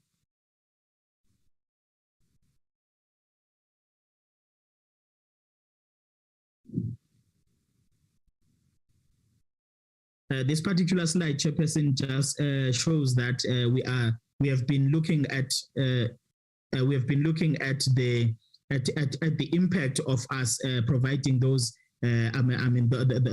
those animals to the Maputo National Park, and we are saying that we actually have seen a positive trend where there is a decrease in poaching of various species, especially around the parks that are within South Africa. There was a lot of poaching, especially for what we view as game meat, poaching, where a lot of species were actually poached, especially the antelopes. But ever since we started working with the Mozambique counterparts to develop and the capacity within the Maputo National Park, there has been a decrease, and we attribute that to a possible appreciation of the conservation efforts between the two countries, especially from our counterparts in Mozambique. We also do joint conservation management efforts within the Lubambo region, Honorable Chairperson, especially between Tembe Elephant Park and the Maputo National Park, which is why we believe that it contributes positively to the conservation effort that we are dealing with. And we are also of the view that if we can then finalize the issue of community beneficiation by ensuring that all opportunities that are coming through, especially in the tourism and other operations within biodiversity, it will actually improve the outlook and the buy-in by the communities. And we will make sure that even our biodiversity economy initiatives also deal with the issue of beneficiation of the communities. Chairperson, the next one takes further the issue, slide number 30, please, takes further the issue of beneficiation of the communities. Slide number 30, please.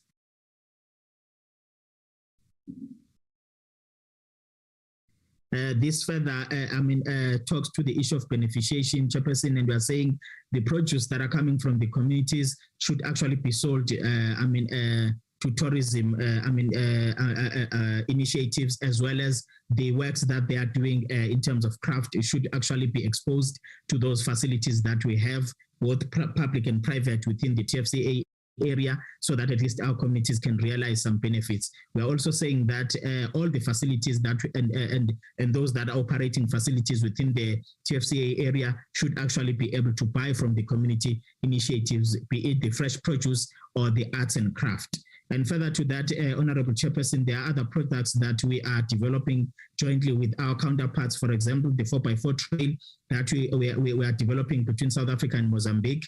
And there's another initiative, which is a tourism route that links South Africa, Mozambique, and Swaziland as a destination that you can actually visit and travel in one day. And the concepts, Honorable Chairperson, says that you could actually wake up in South Africa, be it in Tembe Elephant Park or Kosi Bay in the morning. Then you can have your lunch within Mozambique, around Pondadoro, or even within the national park that we have supported. And by evening, you will be in Swaziland and around the Isitegi or Sitegi or any other area that would be identified with the partners that we're working with.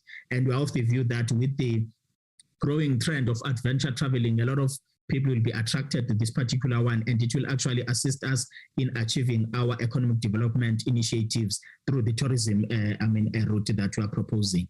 If you can move to the next slide, please.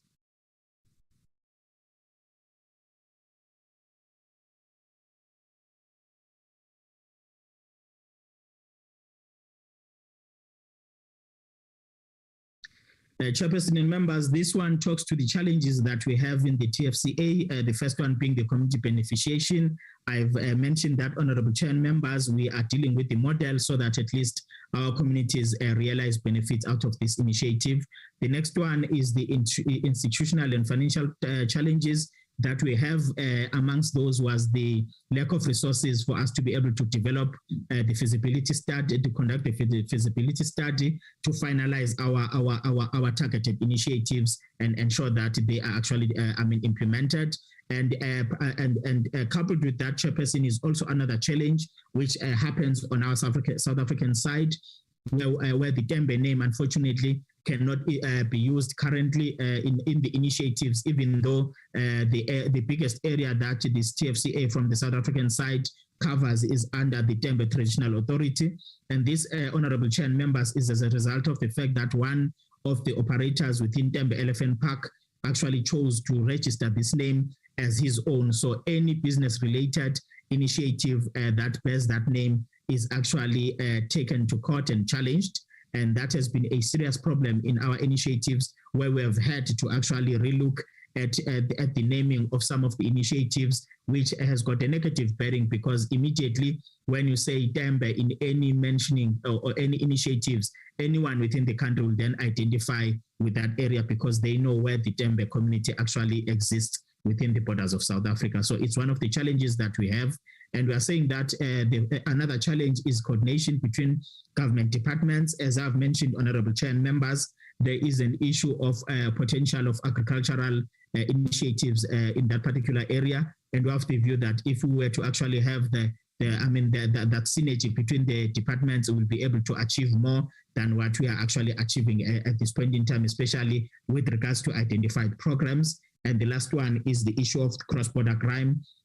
Honorable Chair and members, you would remember that some time ago, our former president, His Excellency President Zuma, even went there himself and some of the cabinet ministers, especially on the security cluster, to actually deal with the problem of cross-border crime, where a lot of theft, especially of vehicles, is happening between the South Africa and Mozambique border, and a lot of vehicles are crossing, especially those that are LTVs that are crossing, vehicles that are crossing to Mozambique from the South African side. And there was even a proposal of putting a wall or a strong fence across that particular area where these vehicles are crossing. So this is a serious problem, Honorable Chair and members, because it causes tensions between the communities who are actually forming part of that trilateral community forum that we have mentioned earlier on. Chairperson, the next project, the next slide basically talks to the funding, slide number 32, please, talks to the funding of the that was to the tune of 20 million of that particular lodge that I've spoken about. I don't want to dwell much on that particular one. And Chairperson, I would like to move to the next slide that talks about general transfrontier conservation area challenges.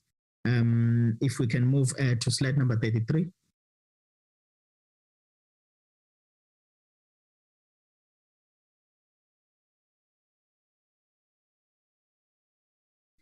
Thank you. This particular one, Chairperson, talks about the challenges across transfrontier conservation areas. One is the legal perspective. There are conflicting laws and policies that we have identified, which have got a negative bearing on the implementation of the TFCA's programs across political jurisdictions. One of the biggest challenges we have is between South Africa and Mozambique. That is causing a lot of problems and the tensions, especially because there is a lot of criminal activities that are taking place, and some of the issues can't be addressed properly because of these conflicting laws and policies between the countries. There is also a challenge of poor infrastructure, which is causing difficulty in terms of access and being able to move around the TFCAs, especially on our counterparts in other countries, and that has got a negative impact on our law enforcement initiatives as well as our potential for tourism development. We are looking into that and trying to see what assistance we can give one another to make sure that the initiatives are actually implemented as planned. We also have highlighted the issue of lack of resources, financial and human capital, and that has resulted in us actually transferring skills to our colleagues, especially because we've identified that there is also disparities in terms of skills and capacity with our partners, but we are actually doing our best to make sure that we transfer the skills and best practices to our colleagues and to make sure that there is smooth implementation of our plans. Inability to meet stakeholders' expectation as a result of challenge of resources. What the communities are expecting us to provide has been a challenge, Honorable Honorable Chairperson and members, especially from conservation initiatives like biodiversity, biodiversity economy and through tourism. There are issues of crime that has to do with issue of policing, customs and immigration, and also cross-border biodiversity initiatives that have to do with veterinary services, as well as community perspectives in terms of what is currently happening between the partners. And we have mentioned, Chairperson, the lack of synergy between the programs of the TFCA and some of the programs that are implemented in the province, as well as other initiatives within the country. And the last one, Chairperson, which is the slide number 34, talks about our concluding remarks. If we can move to the last slide, please.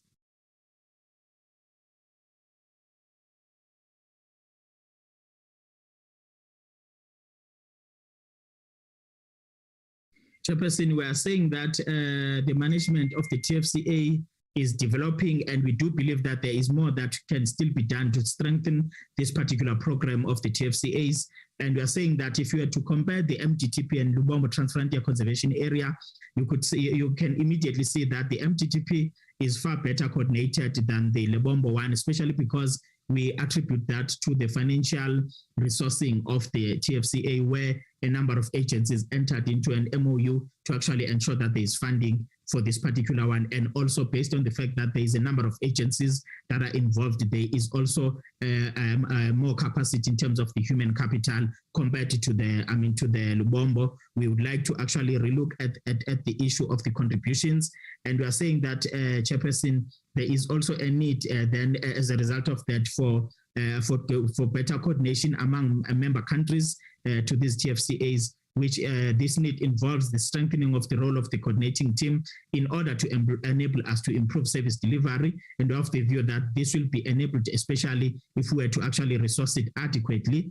We are saying that, Chairperson, lastly, we also want an intervention at a national level to enhance the commitment of our member countries. Chairperson, thank you very much. That concludes our input to this particular program, and we do apologize for the technical glitches that has happened. Thank you very much. Thank you, Acting CEO. you can remove your presentation on the screen so that we allow Suntax to do the presentation. Chairperson of Suntax, over to you. Thank you very much, Honorable Chair, Honorable Members, Honorable Deputy Minister, MSs present, and DG and colleagues. Thank you very much for the opportunity to present on TFCAs. The acting CEO, Ms. Hapilo Silo, is going to make the presentation. And just to say to her, Chair, that because the areas overlap, I think some of the information, especially the background information, would overlap with some of the presentations that have been made. So I would, with your indulgence, Chairperson, we could go to those areas that have not been covered already and leave some of the background slides, but we'll get your guidance on that just in the interest of time so that there can be more time for discussion engagement. Just to say, yes, is that okay? You must focus on those areas that's of your area of responsibilities. Don't repeat the history and all stuff. Thanks for that, Chair. Thank you very much, Chair. Just to say that in just the delegation, I'm joined by the Chair of CSET, I think who's known to the committee by now, Ms. Friedman, and also Mr. Proper Mgtp. So the four of us are representing Suntax this morning. Thank you, Chair. And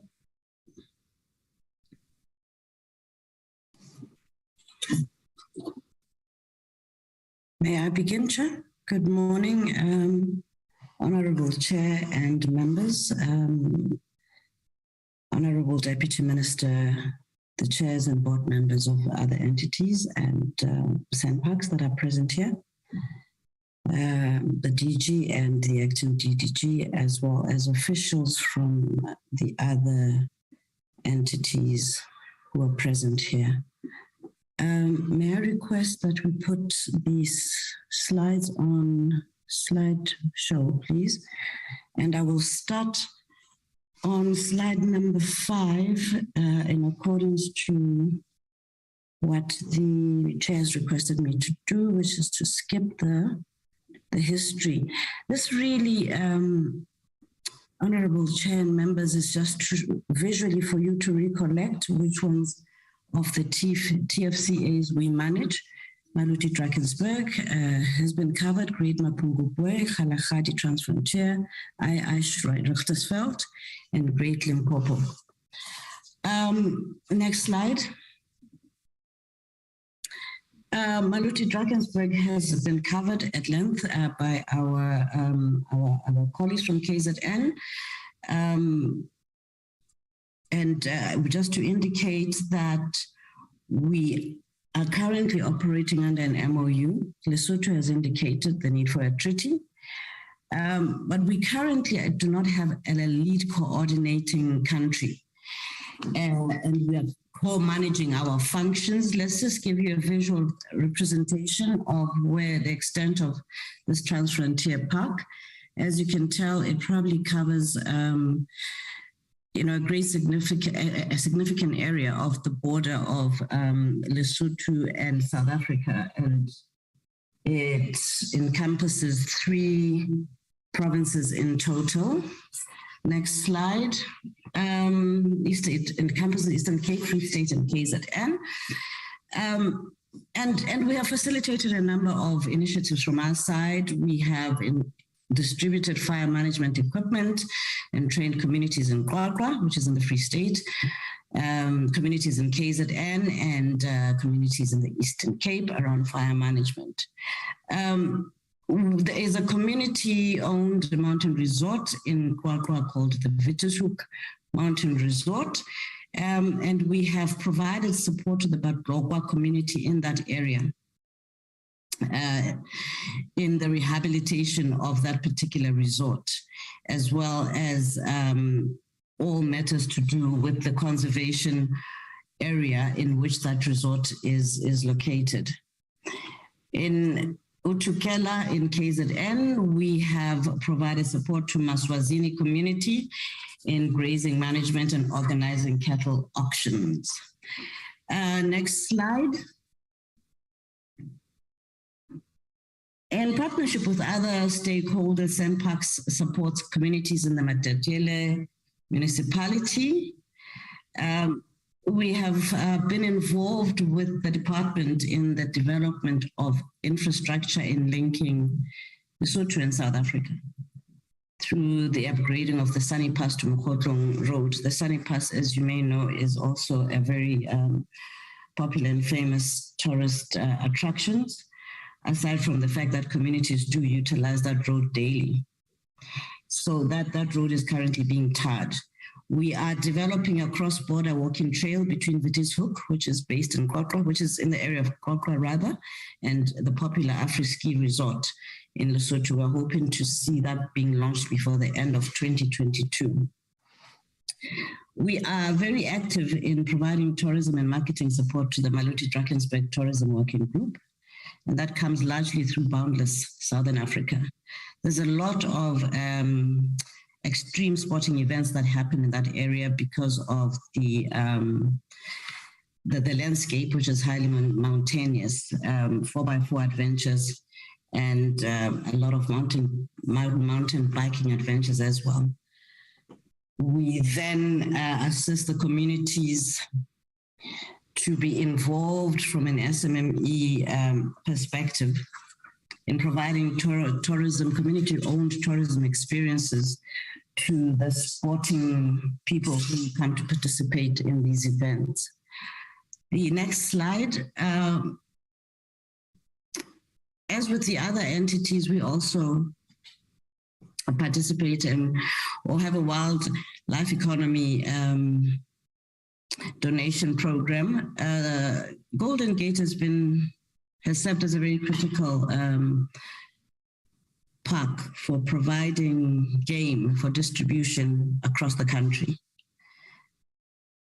We captured 286 in the first window of our game donation, which was in June 2021, May and June 2021, and we delivered 273. I need to just emphasize that these animals were not delivered only to that area or only in that area. They formed part and parcel of a larger number of animals that we distributed across South Africa. And this was only in South Africa, not in Lesotho. I just thought I should just emphasize that. We'll just move very quickly into the challenges, which is the next slide. The terrain in this area is a very difficult terrain because of the altitude and the mountains, and there are underdeveloped roads in this area. This then makes, or it rather hampers, joint operations. We don't quite have control over that. We do also have a problem with illegal grazing by Lesotho herders, and that causes soil degradation. We are finding it virtually impossible to prosecute castle rustlers in Lesotho. So livestock theft is a big issue cross-border, and this happens in the transfrontier area where the cattle moves across the border without any detection. We'll move on to the Greater Mapungubwe Transfrontier Conservation Area, which has been touched on as well. This is a conservation area that includes 3 countries, Botswana, South Africa, and Zimbabwe. Botswana is currently the coordinating country. We as South Africa are taking over next year. This is a 2-year rotational relationship we have in terms of coordination. Just the next slide, just to give you a sense of where this is. In terms of the map, this just shows you, as you can see on the screen, there are 3 countries there, and this park is literally at the confluence of those three countries, and that alone, the confluence being at in the midst of 3 country borders is a particular tourist attraction, I must say, that we leverage on quite significantly in Mapungubwe. Next slide. In terms of socio-economic development programs, we do Tri-Nations training camps for children from all the 3 countries.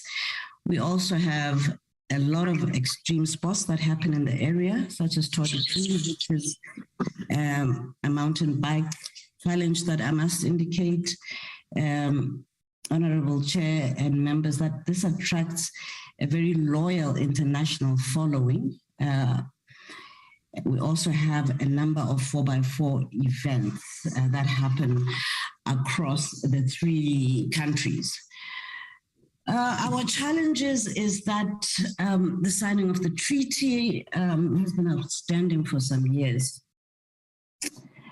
And the delays had a lot to do with Botswana objecting to the name change to Mapungubwe, but they have since withdrawn their objection.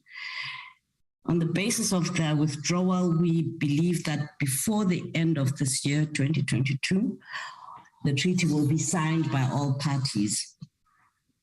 We have a severe funding challenge as well in this area. Initially, or at the inception, Peace Parks Foundation was the major funder and coordinator of meetings for this TFCA, and these funds have been depleted. These things, the lack of funds impacts on simple things such as officials from the other countries traveling to South Africa for meetings. So it does get dire on the ground. There is no dedicated fund or budget to support these logistics and other related matters. And we haven't seen any interest from our partner countries in regard to funding these activities. We'll move on to the third TFCA in the next slide. And that is the Kgalagadi Transfrontier Park, which is straddling Botswana in South Africa. This is the first transfrontier park that was established in Africa, so we're particularly proud of that. The South African side of this park was declared a World Heritage Site. Yes. I think the chair gave a directive. Let's focus on what you were supposed to do. The history of the 37.9 kilometers, we are aware of that. We know that. Okay. Focus on the issues that we have done as Sun Parks. That's what we want you to do. Okay, you can skip most of them. Otherwise, we're not going to get finished. You look at the time now. 1:15, we should all be out. Okay? We'll do that, Honorable Yes. Chair. So I will speak to this particular slide. We have donated more than 600 heads of game towards the Erin Farm, game farm that is owned by the Khomani Sen. This game farm was bought by government. We as Suntax serve on the advisory committee of this game farm, and we provide tourism and marketing support to the Khomani Sen and Mia communities. We have a component of the Transfrontier Park, which is contractual with Suntax. Moving on, there is a high-end luxury lodge in Kgalagadi, and this is owned by the Khomani Sen, built by government funds. It is run on a concession basis, and it provides employment and income for the community. We have also recently developed a interpretation center for the Khomani Sen, as well as a trade area where they can sell the arts and crafts. This is a Trilateral rest camp. We have challenges. Sorry, did you skip something? Okay, sorry, no, that's fine. Go back to that one. We are now in the process of building a new camp in the park. It is known as the David Graeber Rest Camp. We have 10 ground on this particular project. It's a 50% profit sharing model, business model that we're pursuing. And we intend to complete the construction of this camp in June 2023. Okay, looking at the challenges, Honorable Chair, it's the issue of legislative incompatibility that was raised by other colleagues, and the fact that we have a difficulty in terms of jurisdiction to enforce court rulings. So we feel there is a need to have this integration of legislation, but we are also very conscious of the time it takes for such integration to occur. At a very operational level, the TFCA has an over-reliance on South Africa to address basic operational issues, as well as providing amenities to tourists utilizing the Botswana side of the park. Next slide. Ais-Richtersveld, this is in Namibia. We will skip that one, on the border of South Africa and Namibia, and we'll go straight to the socio-economic development programs. It is a contractual park with the Richtersveld community. We as SANParks have been appointed as the managing authority. We currently pay an annual rental fee per hectare to what is known as the Richtersveld Community Trust. We pay currently 109 cents per hectare. We are in the process of negotiating a new agreement with the Richtersveld community, and one of the proposals we have put forward is that we will raise the rental amount that we pay to the community to 5 rand. This is in an effort to create an offset, because this particular park is not one that will generate, has not historically and is unlikely in the future to create much by way of tourism income or any significant wildlife economy. Therefore, we believe that by increasing this this rental, the benefit to the community from our relationship will obviously be quite significant. We provide significant employment to the community. 95 of the employees work for us. 95 people from the community work for us on a permanent basis. The next slide. We also procure as much as we can from local community SMMEs. We allow the community to continue practicing their history of small stock farming within the proclaimed national park. The park, as well as with the others I mentioned, does attract its fair share of extreme sports with Desert Night Cycle Tour, which is also an internationally renowned mountain biking event. Next slide. We do find, from a law enforcement perspective, we are the champions, we are the enforcers, and the Namibian Ministry of Environment and Tourism is not necessarily coming to the party to the extent that they should. So we find that we're dealing with challenges on the ground, such as illegal fishing, and so on and so forth. And a lot of that is incursions that are basically coming from the Namibian side of the border. Next slide is the Great Limpopo Transfrontier Park and Conservation Area. I will skip that first slide. It is currently coordinated by Zimbabwe, and go to the next slide. Yes, ma'am. We have dealt with the Greater Limpopo Transfrontier Area, deal with the others. It was dealt with in detail the previous time. Okay. This is our, okay, Honorable Chair. Leave the Greater Limpopo Transfrontier Area and deal with the others. Yes, Chair. Yes. Honorable Chair, this was the last park that I have on my presentation, Honorable Chair. Yes, Chair. Thank you so much. Thank you. Is the MEC from Free State in MEC Mwali. I was told he was going to join earlier.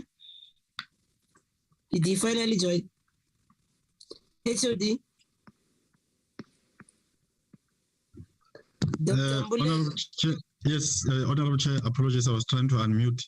I was just on the phone that I said, I think they're still in the other session. Maybe he will join us as we proceed. I was just trying to check with his office. Can I hand over to you under the circumstances to proceed? You've heard what Suntax has said, you've heard what Ais-Richtersveld has said in relation to those areas that you are also involved. Can we deal with your presentation now?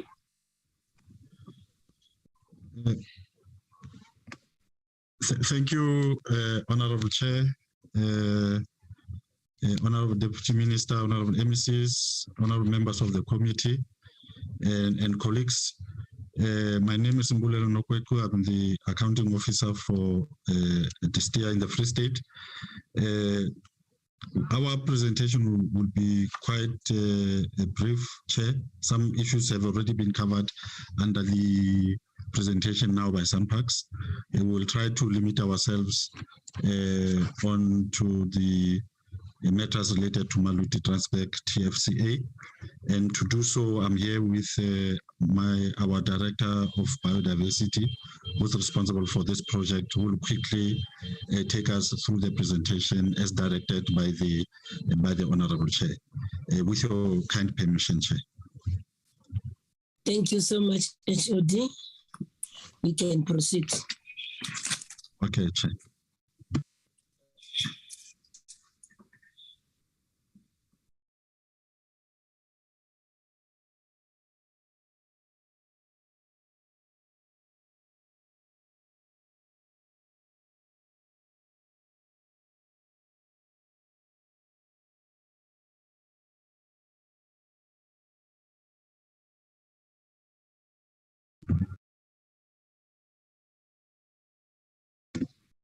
Thank you, Chair. I hope the presentation is visible to all the members.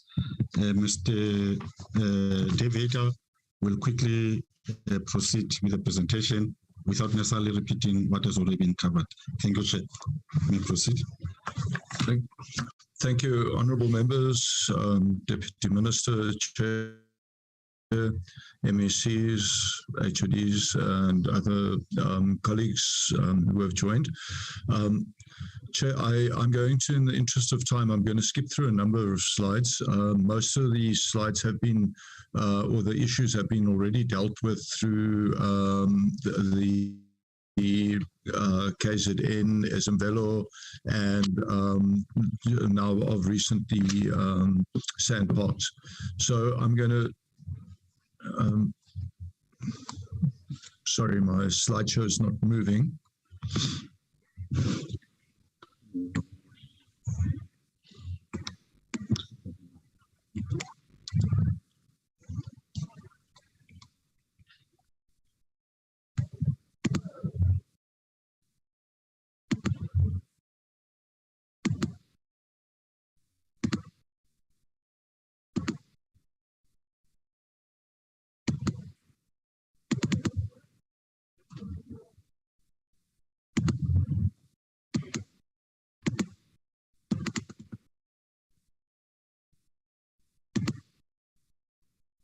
Chair, can I confirm that the presentation is visible on the other side? Yes, it is. It's HOD. Okay. Thank you. Thank you, Chair. Thanks, Chair. Okay, I'm going to skip through most of the matters. Thanks.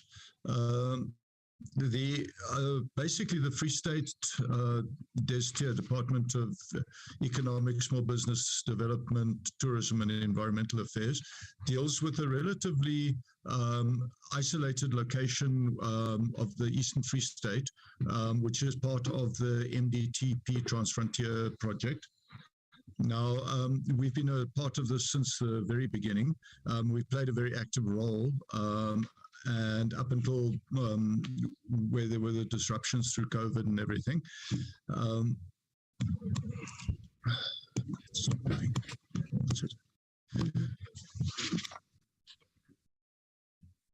Chairperson? Chair, sorry, my presentation isn't moving.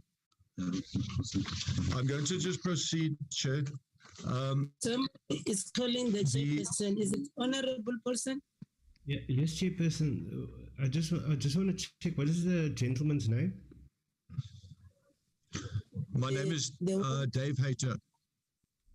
Oh, because it says Dr. Mbulelo Mkweko. It's the HOD, Dr. Mbulelo, now is the senior manager responsible for the program. Your name again? Dave Hayter, Chair. Dave, what? Hayter, Hayter. Hayter.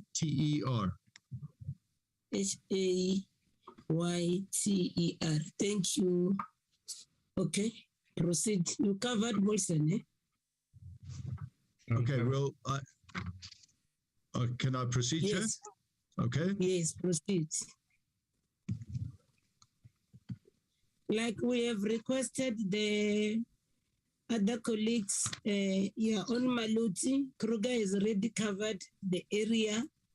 Can you deal with the issues that you are doing as a province to support this TCFA, please? Okay. Chair, yes. It appears we have a glitch with the presentation. It doesn't want to move from our side. I don't know, would it be possible to share from your side, or should I just proceed without it? Okay. You seem to be getting it right. It's moving. Okay, let's see what happens.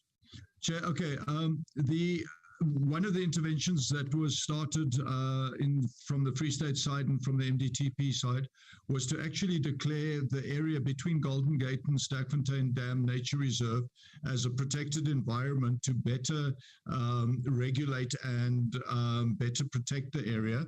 I'll deal with a number of challenges that we met up with that.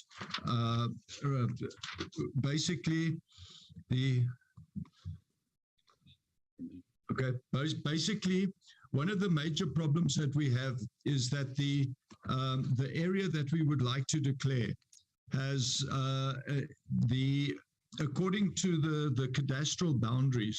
Unfortunately, the farm boundaries basically include the entire Puridi-Chaba town and all of the surrounding settlement areas. So in order for us to actually go ahead and declare this protected environment, we would need to have done a proclamation line, and which would be a very expensive exercise, first of all. And secondly, I had a meeting, it's many years ago, it's at least 3-4 years ago, Chair. I had a meeting with the LED of the Thaba Mofokeng District municipality, and the area that we would like to declare as a protected environment has numerous issues in terms of where the expansion of the town's boundaries are. Okay, Chair, that's the slide now shows you basically the area in blue. If you can just make it out there, that would be the area that is demarcated as the protected environment. But you can see how the town and the nearby villages have already encroached into this area. So it's it literally, whenever you go there, there's new settlements, and they're actually moving up quite high up into the mountainous areas now. So to try and figure out how we're going to declare this area and just stick to the natural areas has become a major challenge. Now, the problem with this is, Chair, that essentially it would, if we do declare it, it would just become a paper park. Neither our department nor the municipality really have the resources to actually manage it like it should be. And Chair, unfortunately, there's within our department, we have no dedicated component to deal with TFCAs. And it does require a constant oversight and operation. It cannot be run on an ad hoc basis. The other major challenge that we have is that our department has not been able to pay the subscriptions to the MDTPA since the inception and our acceptance of membership. And this has been almost entirely due to our budget constraints. Then the other big problem that we face now, which is a recent problem, the only major entrance into the proposed PE site has, with the heavy rains that we've experienced in the problem, basically been washed away beyond Witzies Hoek. So I've been there on a few occasions, and up to Witzies Hoek, it's a paved or a bricked road. And then after Witzies Hoek, for quite a number of kilometers, it's gravel road, it's a natural road. And then there's a paved road again from there to Sentinel Peak parking lot. Now, essentially, the area between the two paved roads is basically washed away. I was in a four-wheel drive vehicle and I could not even proceed very far beyond that point. So trying to get into that area now is a major problem. That's just to give you an idea, Chair. That's what the road now looks like. And that's actually a good, one of the good sections. Okay, so what I've said is the cadastral boundaries within the footprint can't be utilized to declare it. We need a proclamation diagram, and so in other words, this will have to be surveyed. I have spoken to the Surveyor General here in the Free State, and they will require a formal survey of it, of the area, which is obviously going to require an enormous amount of money because of the terrain. The assignment to the management authority also poses a challenge because it is municipal land, so the district municipality would therefore need to take the responsibility. And unfortunately, back then they basically told me that they do not have those resources. And we have seen it in other municipal reserves that we have in the Free State. They don't have the resources to do this. So the encroachment of the informal settlements into the footprint is of a major concern to us. And I have tried to understand the expansion zones from the municipality, but I have not really got very far with that. And then the issues of access. And reducing the fire frequency, the numbers of livestock, both from a South African side, from Pulidichaba and the settlements there, and then also from over the border from Lesotho, is a major problem for us and a major challenge. So ultimately, any declaration would virtually end up in just being a paper path. Chair, this, to give you an idea, those houses were not there a year ago. That was taken just recently, and that's a brand new area, and that is now further into the protected environment that we were hoping to declare. So there's a number of security issues, Chair. Unfortunately, there's been a number of robberies reported, and researchers and tourists have been harassed and robbed by locals. The unlawful hunting of wildlife in the area continues totally unabated. It's impossible terrain. So to patrol that area is very difficult, to nearby impossibles. And this has now resulted in basically there's virtually no animals remaining other than in the very most remote areas. And essentially that's sort of limited to baboons. The collection of plants and animals for traditional medicine is an extreme challenge for us. Most of the indigenous flora of the area has been severely impacted on, and there have been numerous reports of Cape vulture poisoning, but we have not been able to substantiate this. But Cape vultures do regularly appear in the traditional shops, traditional medicine shops. Then fires in that area is a huge concern. What happens is as soon as the grass has been grazed a little bit, the local community set it alight, and which forces a green flush again for the livestock. And these are generally completely out of season fires. And it also then happens in combination with our seasonal natural fires, So as a result, the veld has now regressed to almost a pioneer state with very dominated by unpalatable and low value species, with very few perennial species remaining. Even in the higher reaches of the mountains, goats can reach the vegetation, and so these areas are also now becoming affected. It is obviously not possible to fence that area.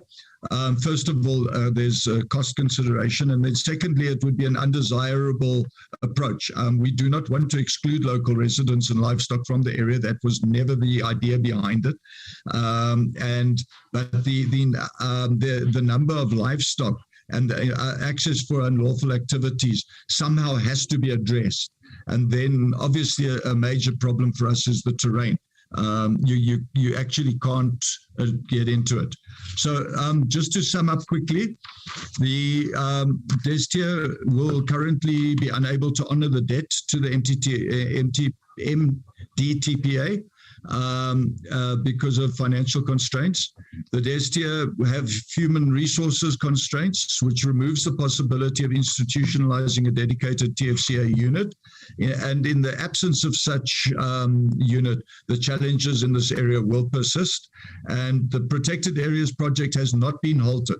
We've had to shelve it now for until the various challenges have been addressed, in order to prevent just another park on paper. And as neither the municipality nor Destia have the resources to manage this area properly.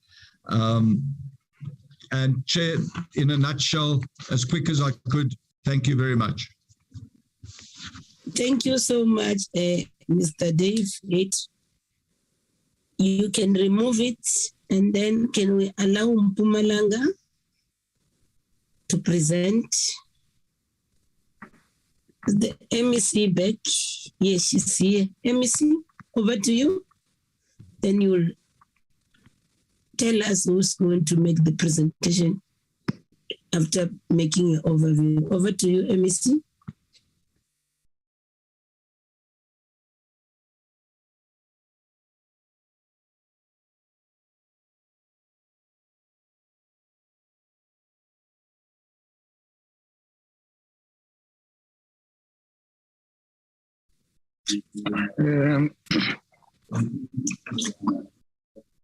Good afternoon, Honorable Chairperson.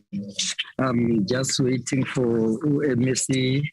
She's just coming out now to give a brief overview. Here she is. Honorable MEC. Let the party.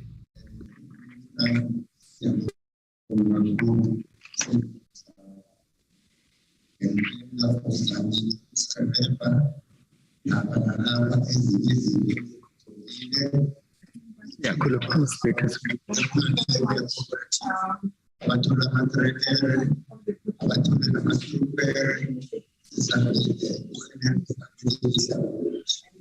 MEC, the platform is yours, and can I plead to CM Chunda to mute his microphone so that the MEC can proceed, please? Time is not on our side. Yes, MEC, proceed.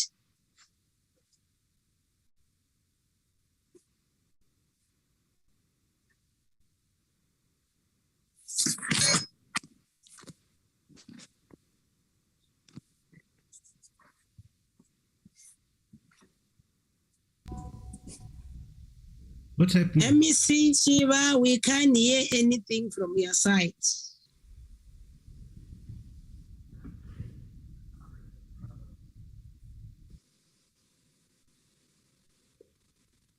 Mpumalanga.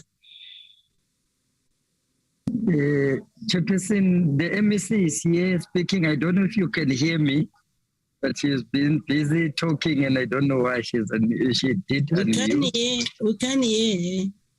We can hear you, but you can't hear the MEC. Okay, let me get her to speak on my computer. Chairperson, MEC use this computer because they said it. Yeah. Okay. But they can hear me, so just speak. No, thank you very much. Chairperson, I'm not so sure what the challenge is on my gadget. Am I audible? Yes, maybe because you are multitasking, MEC. Oh, okay. Can you switch your microphone off then and use the one of the official, please? Okay. It remains on. Chairperson? Let's switch it on. Yes. Where's the MEC? The MEC must take us serious here. We are not here playing games. She's there at a party and we wanting her.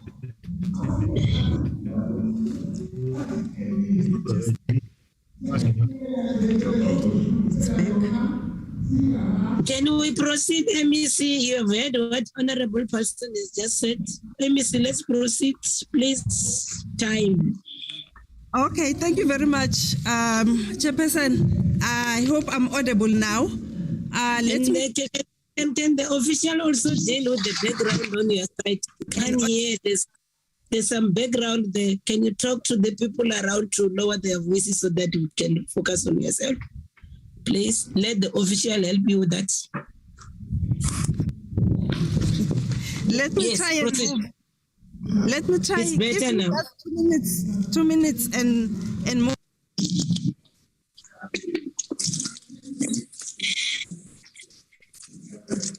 Two minutes is too much.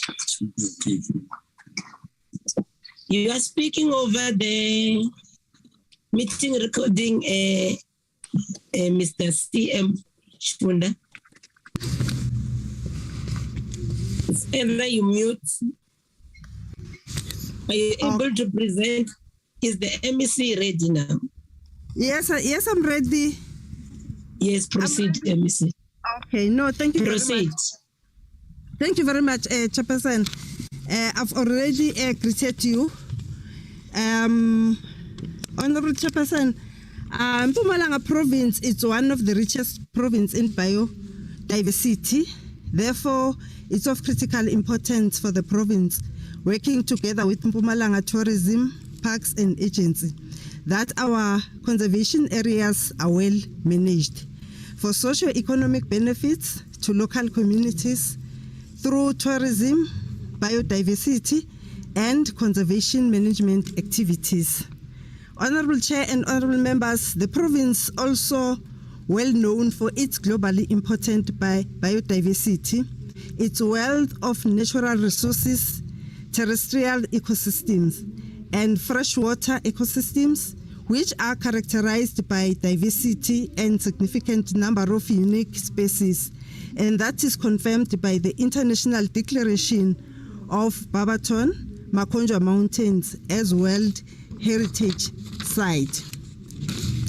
Honorable Chair, the province notes the negative impact of climate change that affects all provinces and all sectors in different manner, taking into account the recent life-threatening disaster that took place at KwaZulu-Natal province. Hence, biodiversity conservation management serves as intervention in adapting and mitigating the negative climate crisis. Therefore, Honorable Chair, allow the province to present the progress made thus far on the Songivelo Malolocha Transfrontier Conservation Area by the head of department, Mr. Chunda, accompanied by senior managers of the department and our provincial entity, the MTPA. Thank you very much, Chairperson. Thank you, MEC. Over to you, HOD. Thank you very much, Chairperson and Honorable Chairperson and Honorable Members. Indeed, we appreciate the time constraint, so I'm not going to spend too much time on on all the slides. We'll just make sure that within 5-6 minutes we're done. The purpose of the meeting, can we go to the next slide? Please, just to look at the purpose of the overview of the Mapungubwe Mountain. We want to present an overview of the Mpumalanga Province Progress Report on the management and operation challenges which are associated with the Lubambo, Songimvelo, Malolo-Drakensberg TFCA, The Songimvelo is now integrated to also include the Barbaton Mapungubwe Mountain World Heritage Site, as the Honorable MSc has already indicated. It was launched and formally accepted at a trilateral ministerial meeting on the 2nd of November 2004, and it includes our neighboring Maloti-Drakensberg Nature Reserve, which is within the Kingdom of Eswatini, as well as some of the core components that surround it. As I've indicated, it covers a total area of about 83,000 hectares. Can we move to the next slide, please? This is the zonation and location map that gives the entire area, and part of the Songimvelo Nature Reserve. It is also wholly claimed by the local communities within the area, and once the claim is finalized, it is anticipated that economically there will be a 60-40% ownership by the community together with our Mgtpa. Can we move to the next slide, please? Thank you very much. There is a joint management committee which workshopped, and a number of key performance areas were worked up between both Mbombela and the Kingdom of Eswatini during 2007-8, and these were agreed upon and ratified on 19 February 2008. In October 2009, a joint management plan for the conservation area was completed to establish a fixed permanent framework that will guide the broad decision making between the different institutions. This was our Eswatini counterparts. The main purpose of the JMP was to provide the necessary policy statements and strategies for the task group to address all joint management issues. On the next slide, please, I think we summarized all the key performance areas which were approved, including joint visioning, zoning plan, tourism, marketing, biodiversity, water resources, etc. The total of 9. On the next slide, what we then do on the operations, we briefly report on the operations as they relate to the execution of the key performance areas A, B, C, and G, as indicated on the previous slides. Members of the task group has over the time, Chairperson, explored the possibility of cross-border routes between Songimvelo and Maloti-Drakensberg. For a concept tourism master plan was developed in August 2006. The South African Defence Force was approached to assist with topography mapping, and the route was at the time identified which could only allow to access it on foot. Therefore, the members explored other options in terms of 4x4 cross-border route, which could also link up to the upgraded Ebutsini 4x4 trail on the side of South Africa. A transversal route was identified which could unlock the cross-border tourism activity. Let's quickly go on the next slide. In terms of the key performance areas, A, C, F, G, H, and I, as indicated earlier, the transversal route for the 4x4 on both sides of South Africa and the Kingdom of Eswatini was identified, and the proposal for the international border fence to be fitted within with a gate on the proposed crossover site to accommodate the 4x4 vehicles as per the tourism objective.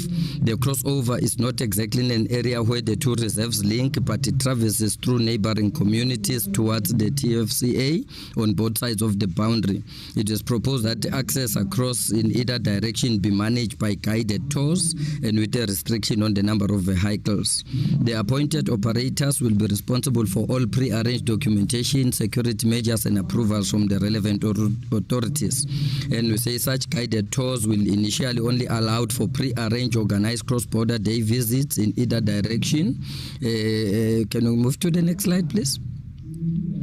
This is the tourism master plan concept, which was developed identifying all the different activities that will constitute, among others,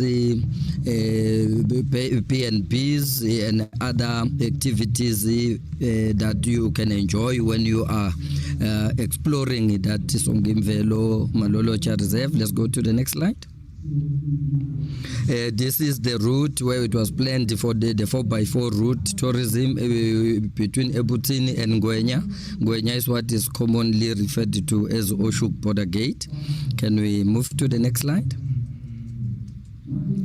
Now we, among other things, achievements, just a quick summary, Chairperson, of achievements that has been achieved, primarily most of them between 2019-20. We've developed the cross-border fire management standard operating procedure, where joint training initiatives on integrated fire management was offered through the GIZ or GIZ funding. 10 firefighters sourced from communities are joining both Songimvelo as well as Maloloja were trained.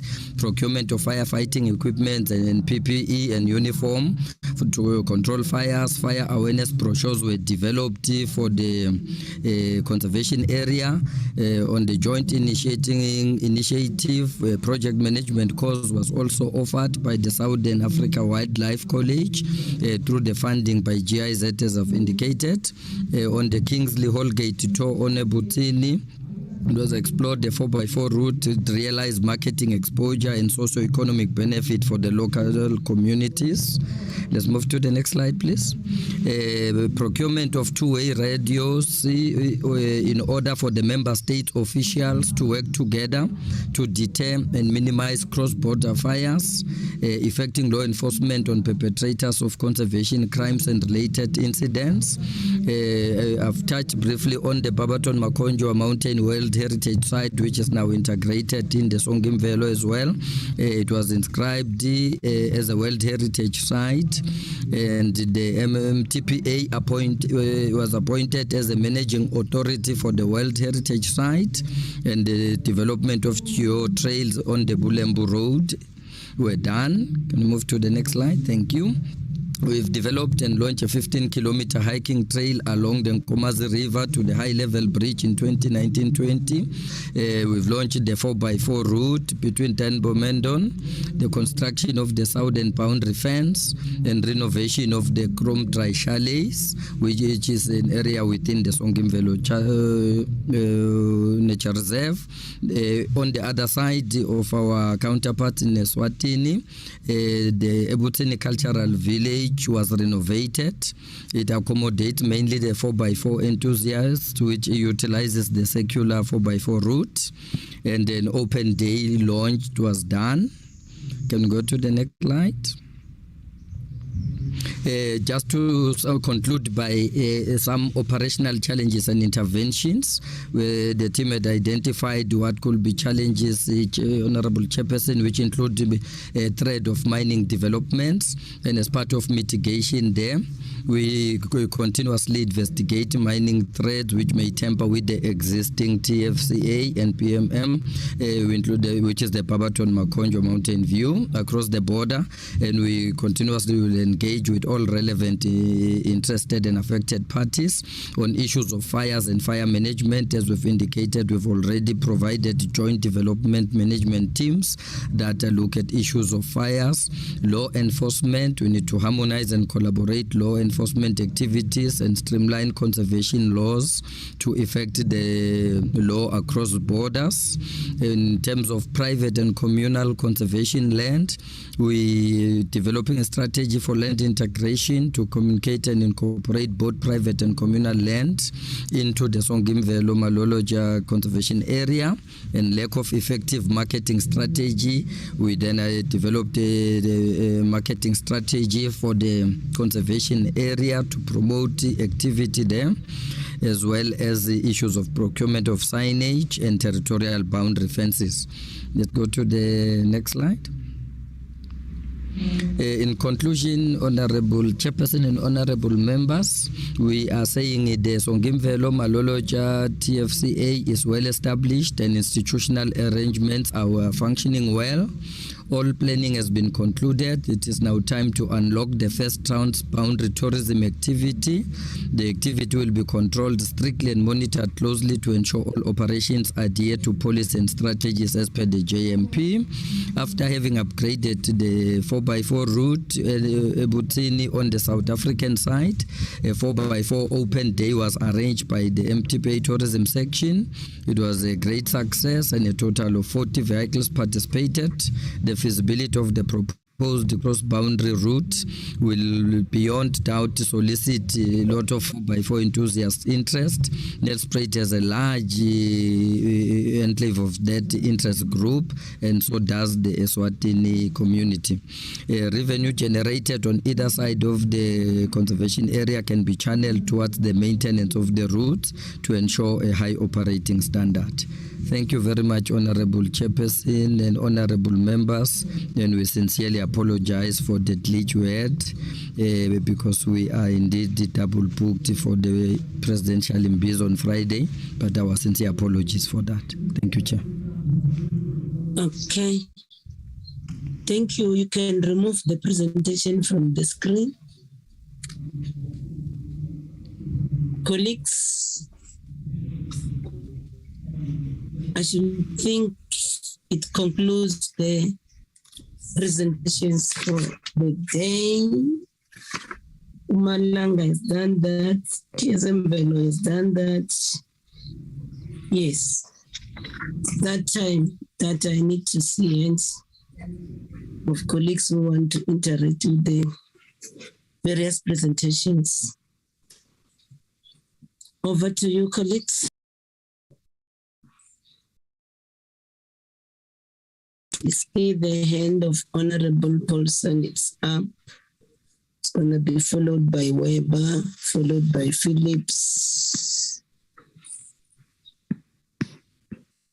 I wonder who's who's putting the microphone on, whereas I'm asking members to speak. Can Tabu mute the microphone?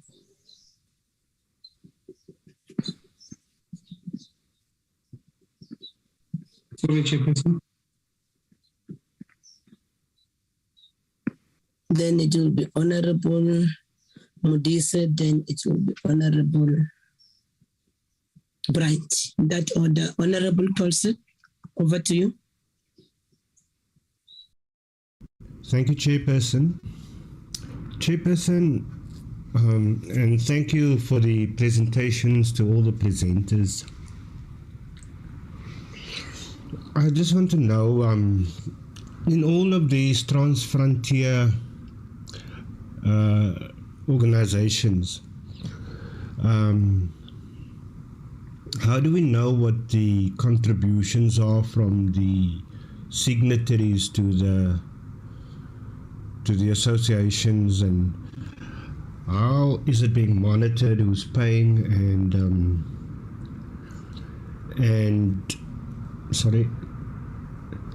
and what is being done to ensure that all signatories are held to the agreement to fund the agency? And especially in the case of the Maloti-Drakensberg Transfrontier, how is that whole area being managed? Is it being fenced? Is it being patrolled by this joint Lesotho Army SANDF patrols? Who's responsible for it? And it does sound like it's a very complex situation to manage, and how do we know where a country's responsibility starts and ends? And also in terms of the management and the facilitation of these conservation agencies, is there record of meetings held? How often is it held? Are those minutes available? We need to know the decisions that the signatories or the participating countries make, and because we do know that there is a possibility that we have conflicting laws around nature conservation. And the next question was sort of answered in terms of the involvement of surrounding communities in the maintenance, in the markets or stalls, in the trans-frontier areas. I'd also like to know, do we have an idea as to what the impact of involving these surrounding communities in these initiatives are in terms of the alleviation of poverty, unemployment, how many people are being employed and benefiting from these initiatives, Chairperson. Thank you very much. Thank you, Chairperson. My apologies, I am going to switch my video off.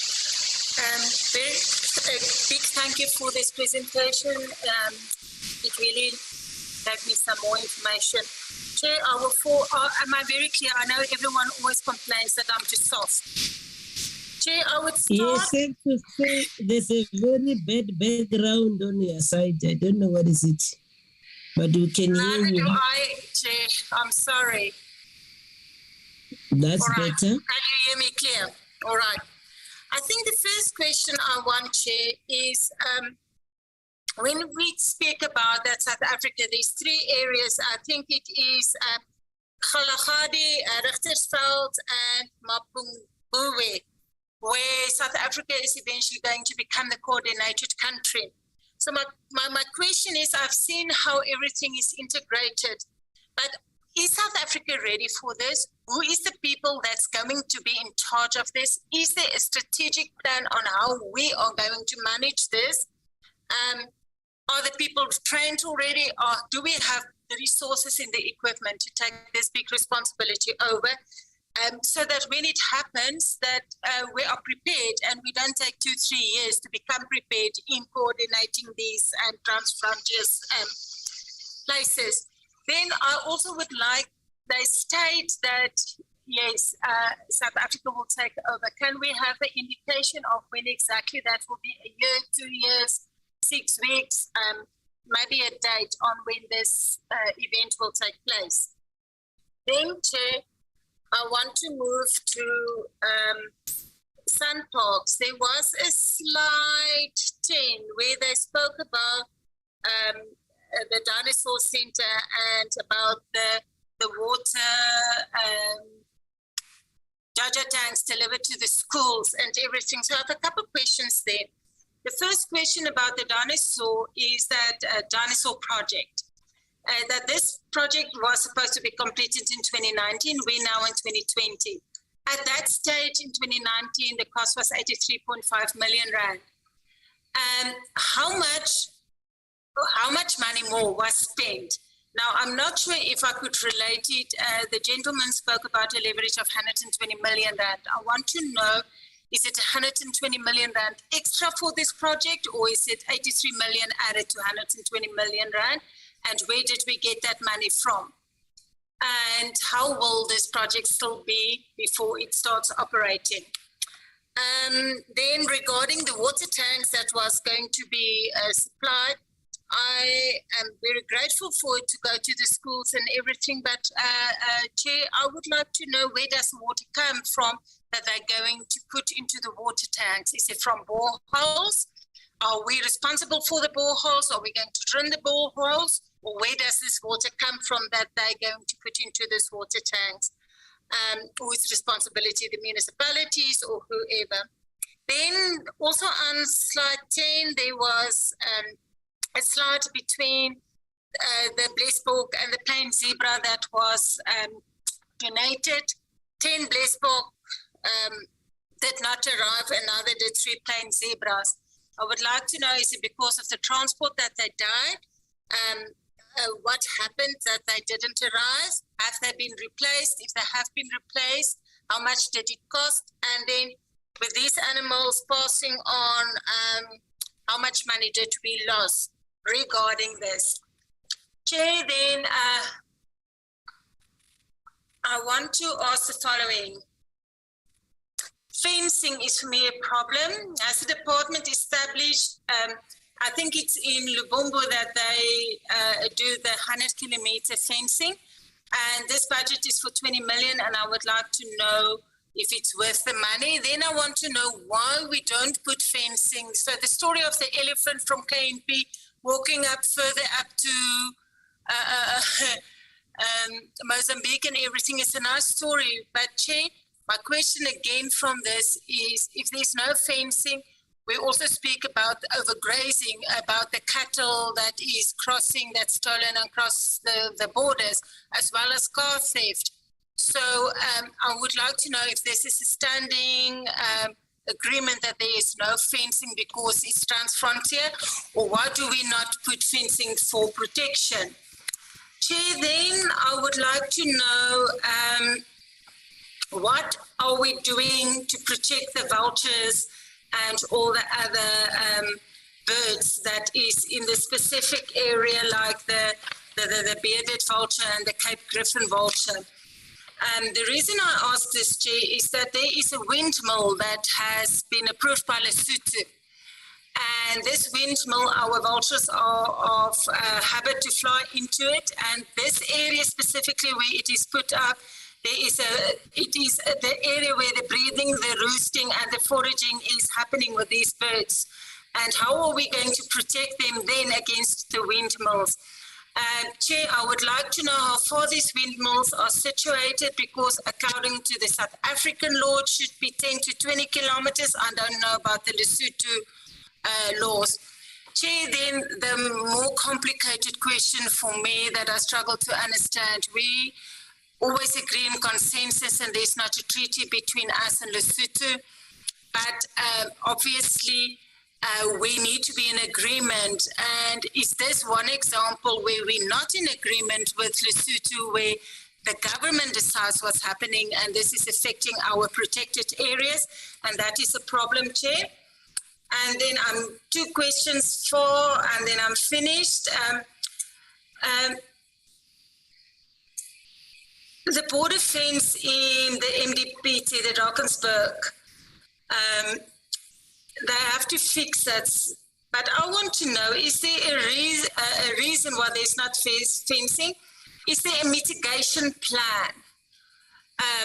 Chair, because of the poaching and again the overgrazing, what are we doing? Is there a plan to manage this, and can we see the plan?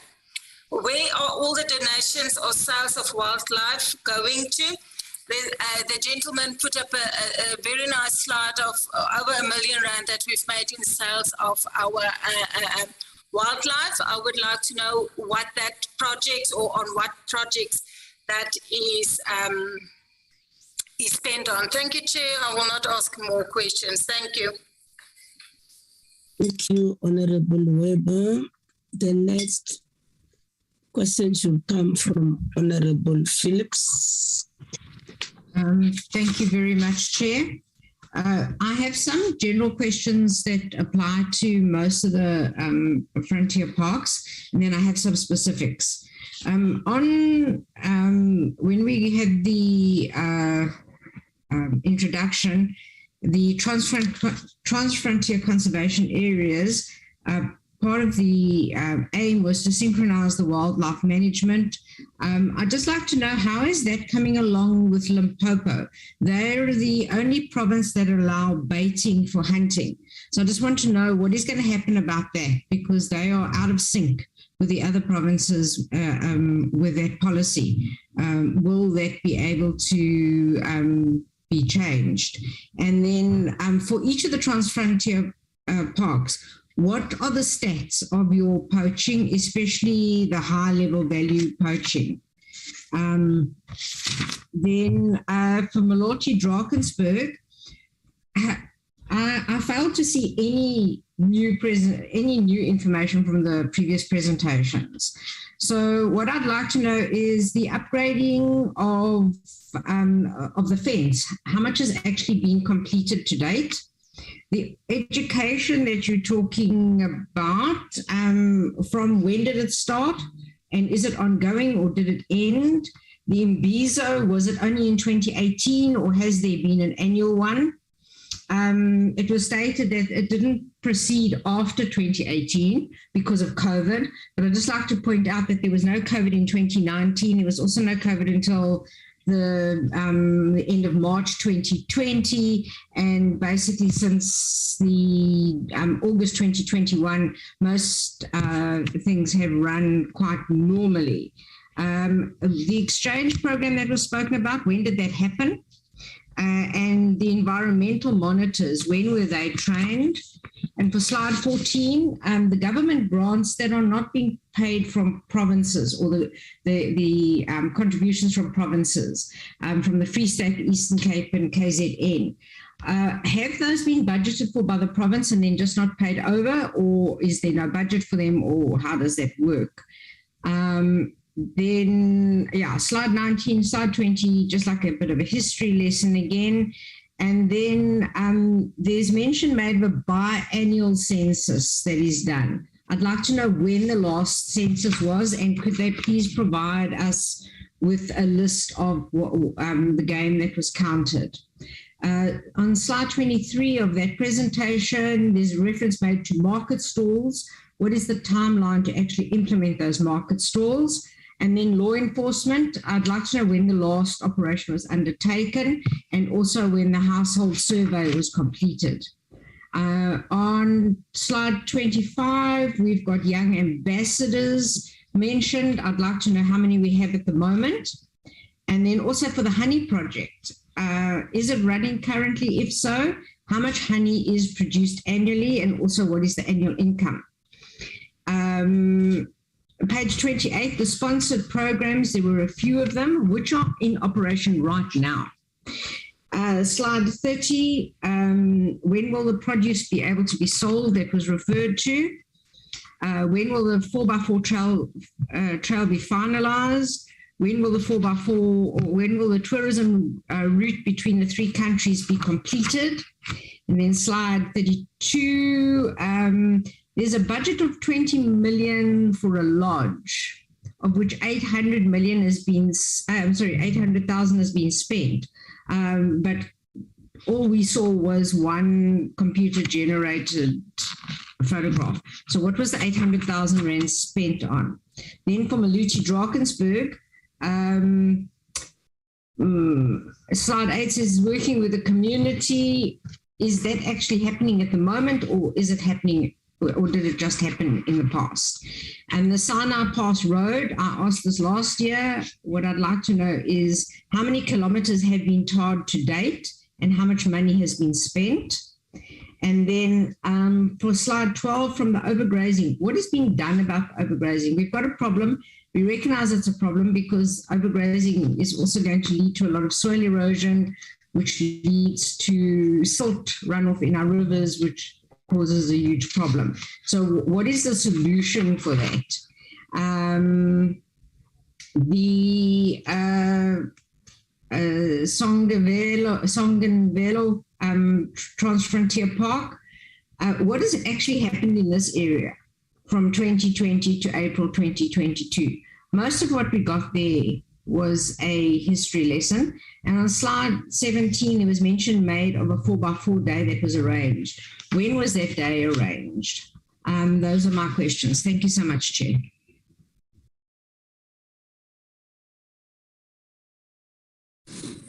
Thank you, Honorable Phillips. Honorable Mdisi. Chairperson, thank you very much, Chair.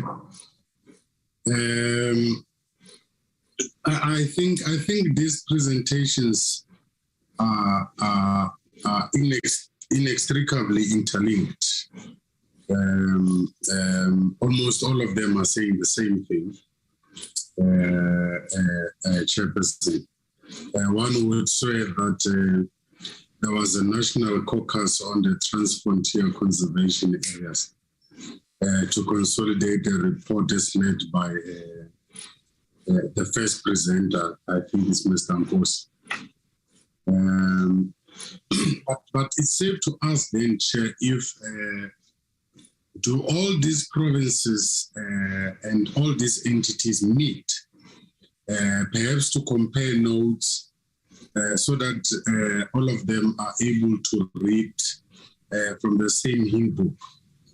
I'm asking if what is being done in Ais-Richtersveld is being done in Maloti, in the Free State, and in Mpumalanga, and so on, or are they operating sporadically on the basis of their independence as provinces? I think that would be my first question. But Chair, I think these transfrontier conservation areas in the main fall squarely within the overall coordination of the Department of Forestry, Fisheries and Environment and its entities. And in this, for purposes of this meeting, I think my focus should be only on Suntax. The presenter, I think, is the acting CEO. Spoke about the socio-economic development projects. And I did not hear anything, quite frankly, Honorable Chair and Honorable Members, because the report says that they are providing support to communities. What is this support?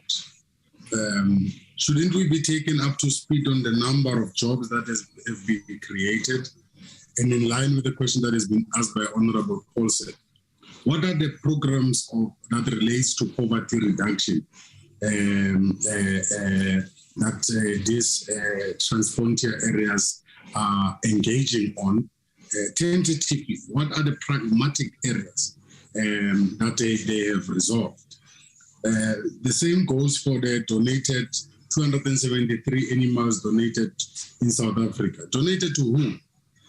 Don't you think that we can't go around saying that they have donated only 273 animals and we don't know to who? Shouldn't we be told that we have donated 30 to the Free State to so-and-so, 30 to Mpumalanga, and so on and so forth? I think it's important that we must get that information so that we are able to monitor. We need to know who are these beneficiaries. But also it's important for us to be told what are the monitoring systems that they have in their own operations, or do they just donate these animals and leave? So I think this presentation would have had more meat if it had such information. Also on the challenges, I noted something that relates to Botswana rejecting the name Mapungubwe. We are just told Botswana has rejected the name Mapungubwe for the past 9 years.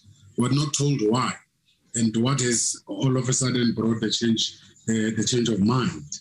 If indeed there is a change of mind, because the report says it is envisaged that Botswana will then come on board. What necessitated the rejection in the first place, and what now necessitates the change of mind on the part of Botswana?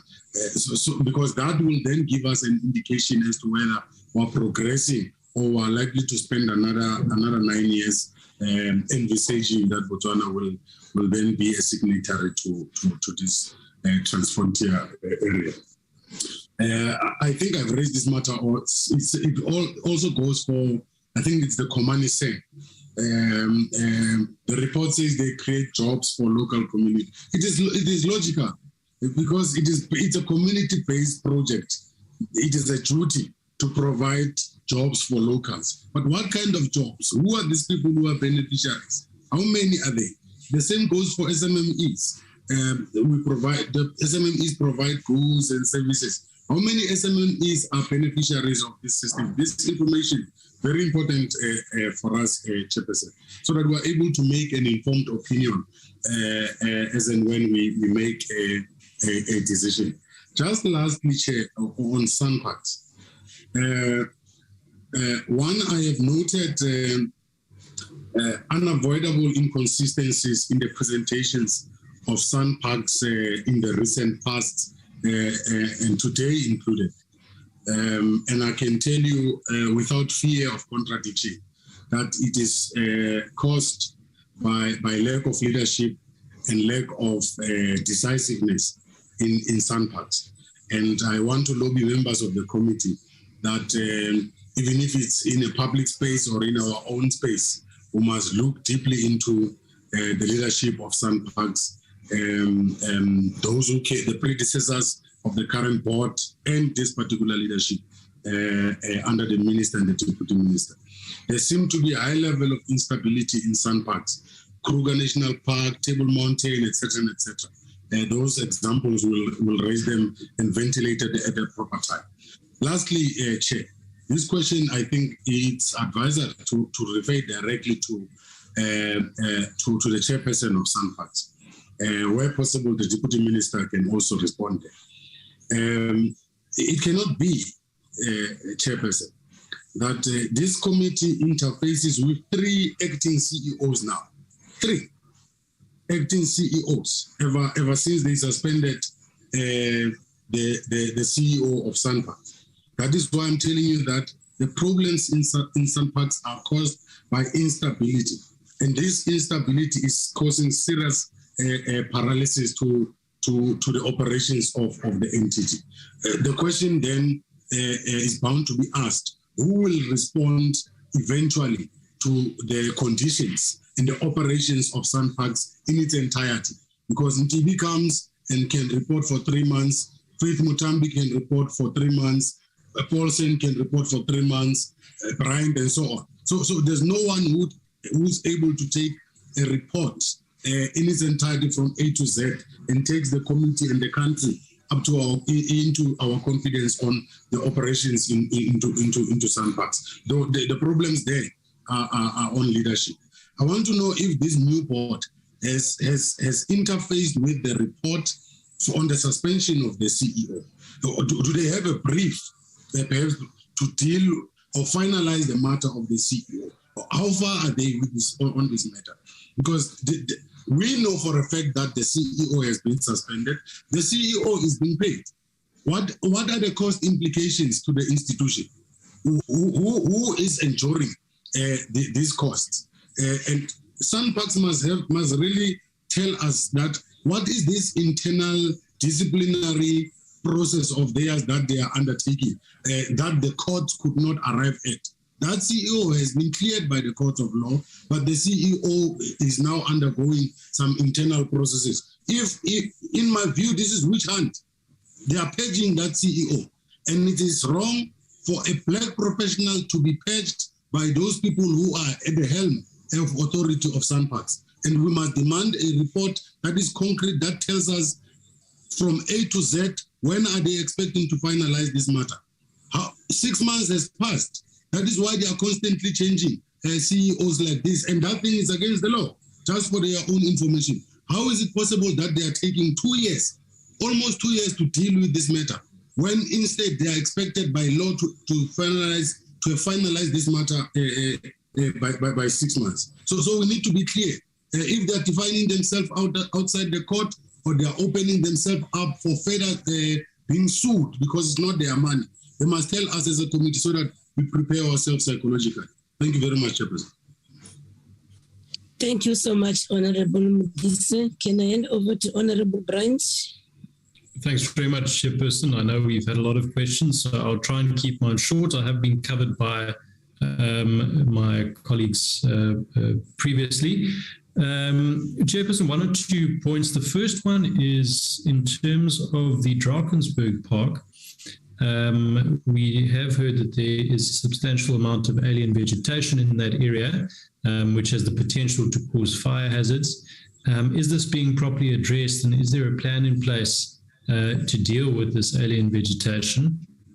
I then have a question in terms of Somvelo.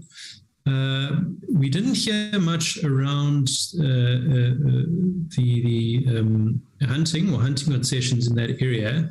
And I just want to check, we have heard that there are hunting concessions that have been granted to private individuals in that area. I just want to find out if that is the case, and if so, who those individuals are that have received private hunting concessions. I'm talking about trophy hunting.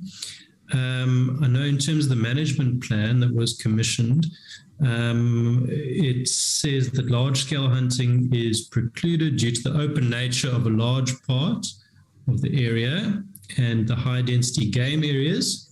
And the emphasis should be placed on non-consumptive ecotourism or photo safari tourism, and only limited trophy hunting can be accommodated. And that they should be focusing on community hunters. Now, how is a community hunter defined in terms of that? For instance, would a private individual then be able to come in and do trophy hunts? Would they be also classed as a community hunter? So if you can just expand a little bit on that in terms of private trophy hunts and whether or not these are taking place, and if so, who is benefiting from those, and is any of that funding going to the local communities, and if so, how much funding percentage-wise is going to the communities? I know the fencing issue has been covered, thank you very much, as has cattle grazing.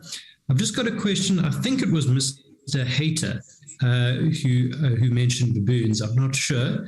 I just wanted to find out in terms of the management, when those baboons leave those areas, how are they dealt with if you do have a rogue baboon, for instance, that gets out?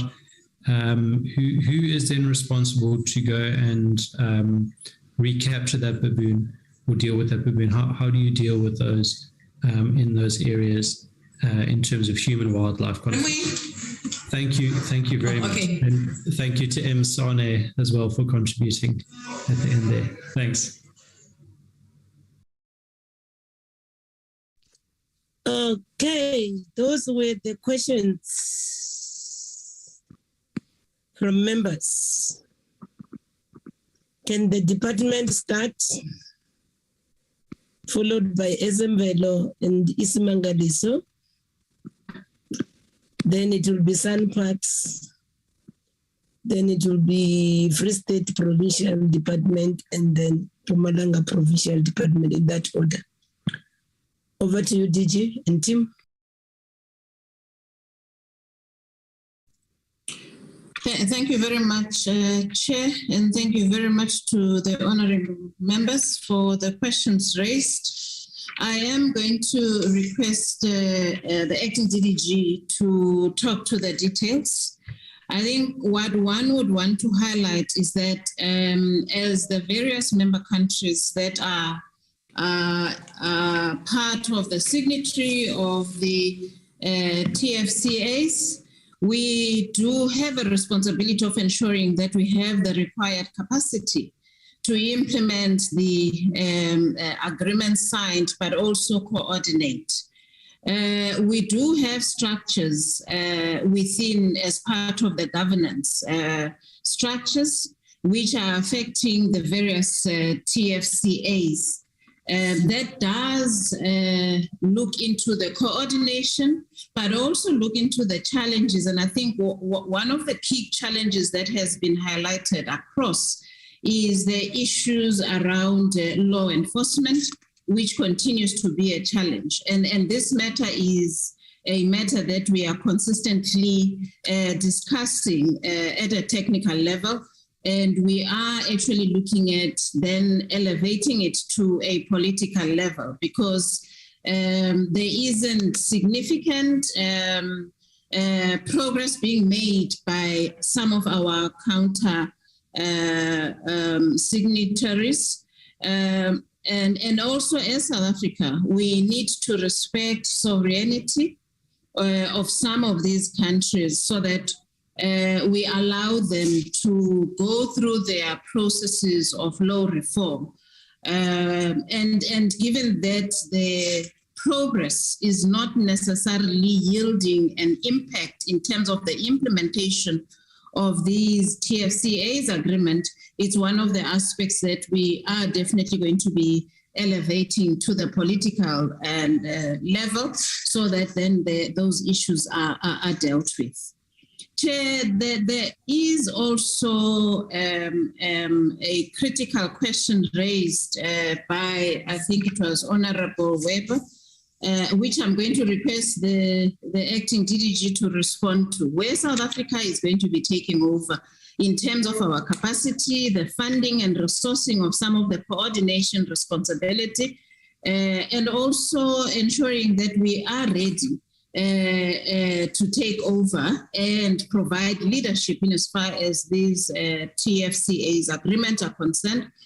He will talk to the details, but yes, I can confirm that Given the limited resources that we have, we as South Africa will definitely be taking over, utilizing the limited resources, but also looking into how best we can mobilize resources from donor funding and other alternative ways of resourcing some of the key programs that are there in the different TFCAs. With your permission, Chair, I'm going to request that he responds. There was a critical question around the meetings. How many meetings do we have, the minutes of the meetings? And I can confirm to the committee that yes, the meetings are now taking place. They were disturbed a bit during the time of COVID, but they have since resumed in as far as then taking the whole work forward. But also, I think there was an issue of where there are certain obligations, especially funding obligations. Do all signatory members meet those funding obligations appropriately? And I think Mr. Nkosi is going to be then responding to those areas. Can I therefore, Chair, hand over to Mr. Nkosi to provide the details mainly on questions raised on our coordination role as a department. Thank you, Chair. Thank you very much. Thank you, Chair. You can proceed. Yeah, thank you very much, Chair DG, for the inputs. Safe to say that, as indicated by DG, that all the governance structures are there, and the part of those commitments get first discussed at the park management committee level. So the guys who manages the day-to-day operations of the park, if they encounter any issues, those issues gets escalated to joint management board committees where member states also are participating into that. So all the minutes and records of all meetings gets captured, because for us to reach a consensus on certain either laws that are not aligned to the member state, those discussions get further discussed at those technical levels, so that by the time we approach the interministerial meetings that will normally report on, those issues also get resolved, because that's where we'll also find the consensus on issues that we differ on. And I think one example that happened lately was when the Deputy Minister participated on a meeting on the 13th of April, where we met with our counterparts, Zimbabwe and Mozambique. And I think part of that came out of that meeting was how we actually agreed on the celebration of the treaty itself. And that celebration will also involve, the translocation of rhinos to the member states that are part of the treaty.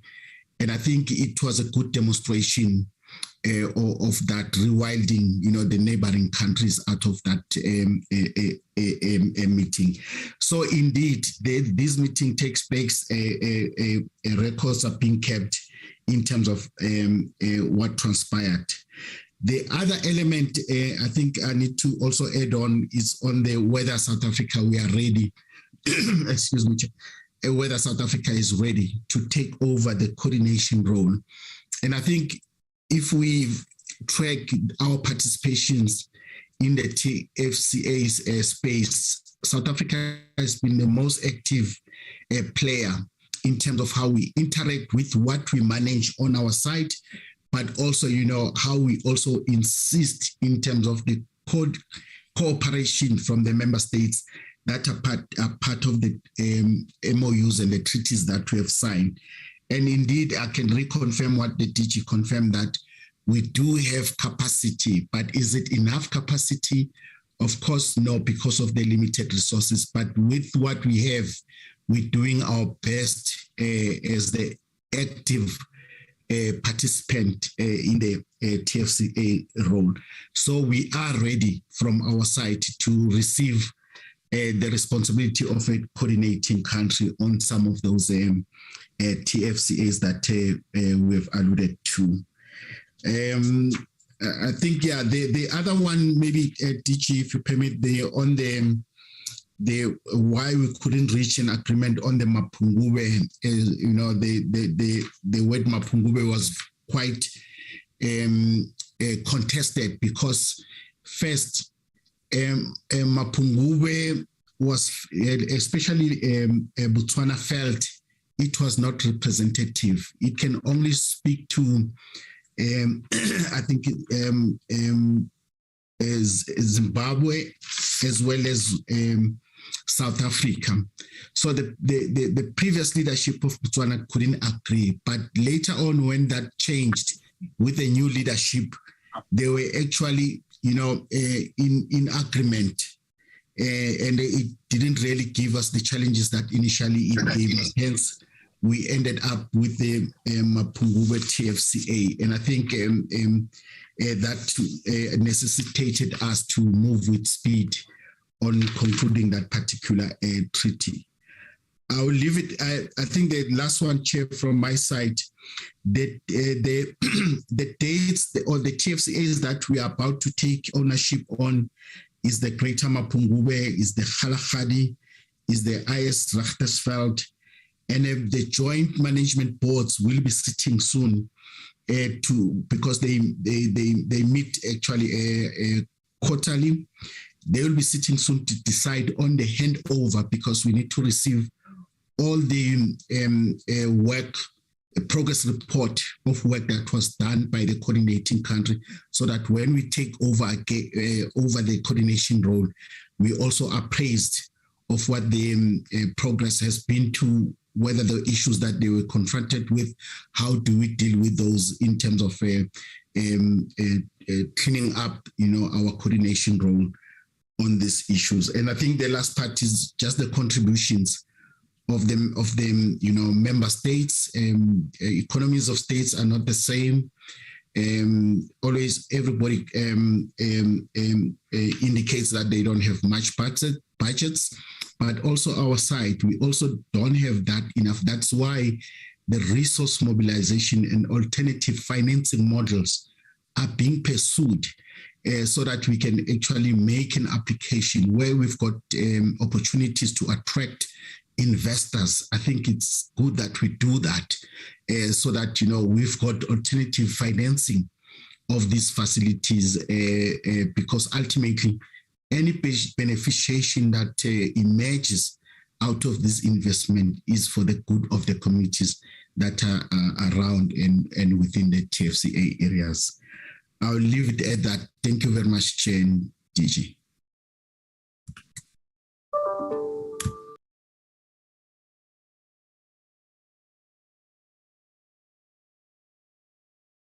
So the department is done.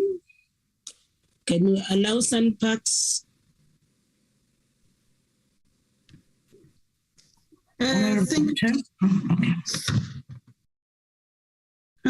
Let me go first. I think, Honorable Chair and members, I'm going to ask the acting CE and Mr. Mgtp to answer the questions. And then I will, at the end, with your permission, Chair, come back on the CEO matter, if you so allow. Yes, Chair. Let's follow that order. Thank you, ma'am. Thank you, Chairperson of the Board. Honorable Chair, may we request that the questions that are related to the number of jobs, SMME beneficiaries, as well as game donations, that we respond to those in writing, Chair, if that is permissible. These were questions that were asked by Honorable Modise. Then we have 3 other questions that came from Honorable Weber, and I'd like to pass those through to Mr. Mokoena. They had to do with the Dino Center and the escalating costs attached to that, the construction of that center, the water tanks, as well as the variance between the captured and delivered animals from Golden Gate. Chair, if that is permissible, may I request Mr. Mokoena, and may I also get permission to respond to the other questions in writing? Thank you, Honorable Chair. Thank you, Acting CEO, and good afternoon, Chair and Deputy Minister and all honorable members. I will try to speed up and touch on some of the questions. So maybe let me start with the Dinosaur Center. I must say that the picture which is displayed there reflects like we are still under construction. We have reached practical completion in terms of the construction industry language. So we are done in terms of that project, in terms of building the physical structure. I must say it is correct, honorable members, in terms of the initial tender, it was around 84 million, and we had a budget of 118 million. And I can officially confirm here that we are within budget. We are currently busy with the internal displays of that center. Just to give a history of the center as well, the Dinosaur Center is funded, it's a government, 100% government funded program through NDT. They gave us an allocation of 120 million for that project. We have been overspent, as it is, as the honorable member has sort of have said. We are within the 118 million budget, and that project alone, members, has created 240 jobs, and 90% of labor from bricklayers to electricians were locally procured in the Eastern Free State, and 35% of the subcontracting was done in the local area there. So let me pack it maybe to touch on the delays. The delays only they are catered for in terms of the extension of times, in terms of the contract which you signed between ourselves and the contractor who builds the facility. The delays happen only on two fronts. One, it was only during the COVID time when we could not build, and two, it had to do with the soil conditions of that area. When they were doing foundations, they discovered that there's a lot of unstable soils, so that caused a delay. But in terms of escalating cost, which we've incurred at Suntax, I think we are within a budget there. Thank you. Then I can come to the second question around where do we deliver the water tanks. So what will happen in Suntax? Usually we have a CSI program where we take a percentage of our tourism revenue, and we used to build the laboratories to communities. But when the need of when the COVID hits, we change and we assisted communities in terms of what they wanted. So in that area, they needed water tanks. I know that in Ado, we provided water tanks, but in Golden Gate, we provided water tanks as well, and food parcels. And on top of that, the water tanks then gets water from the municipality. And let's come to the question of the donated animals. We run a good program in terms of the wildlife economy. We are proud of it, members. We make a call, let's start there, for all interested individuals, but we are focusing on previously disadvantaged individuals. So the discrepancy you see there, so when we capture animals, we will agree to say in this park we'll remove a number of animals, we go and capture, And once we capture, we monitor those animals in terms of suitability for traveling and adaptation in the Homa facilities. If we see that these animals are not, a particular animal is not comfortable, we release it back to the farm. We may say we've captured this, now we've delivered a particular number. Some will find the number to be more than what we promise, because you imagine if you capture again the field, you capture a family unit, you may not leave the young one. Family unit, for example, it's 7 animals, and you wanted 5. You can't leave the young one to survive by itself in the field. You will then capture, because you want to make sure that when you deliver that a group in the new area, it is easy for it to adapt. But I can confirm again, Chair, that we have a well-experienced team in Sunparks in terms of game capture. Our mortality rate is almost up to 0, so we don't lose animals when we do our capture operations.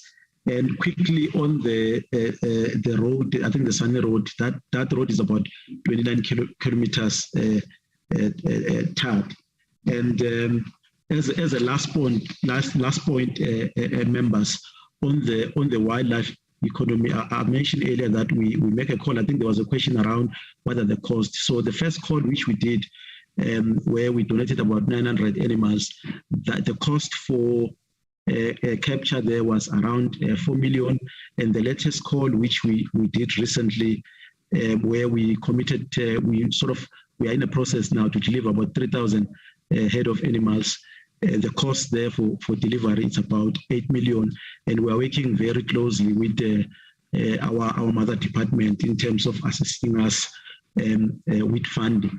In terms of these beneficiaries, we are very clear.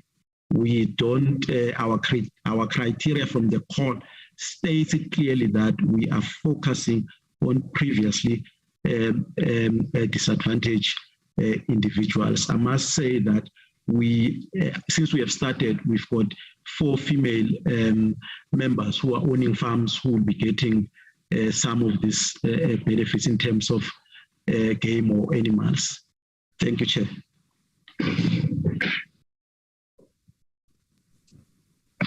Thank you.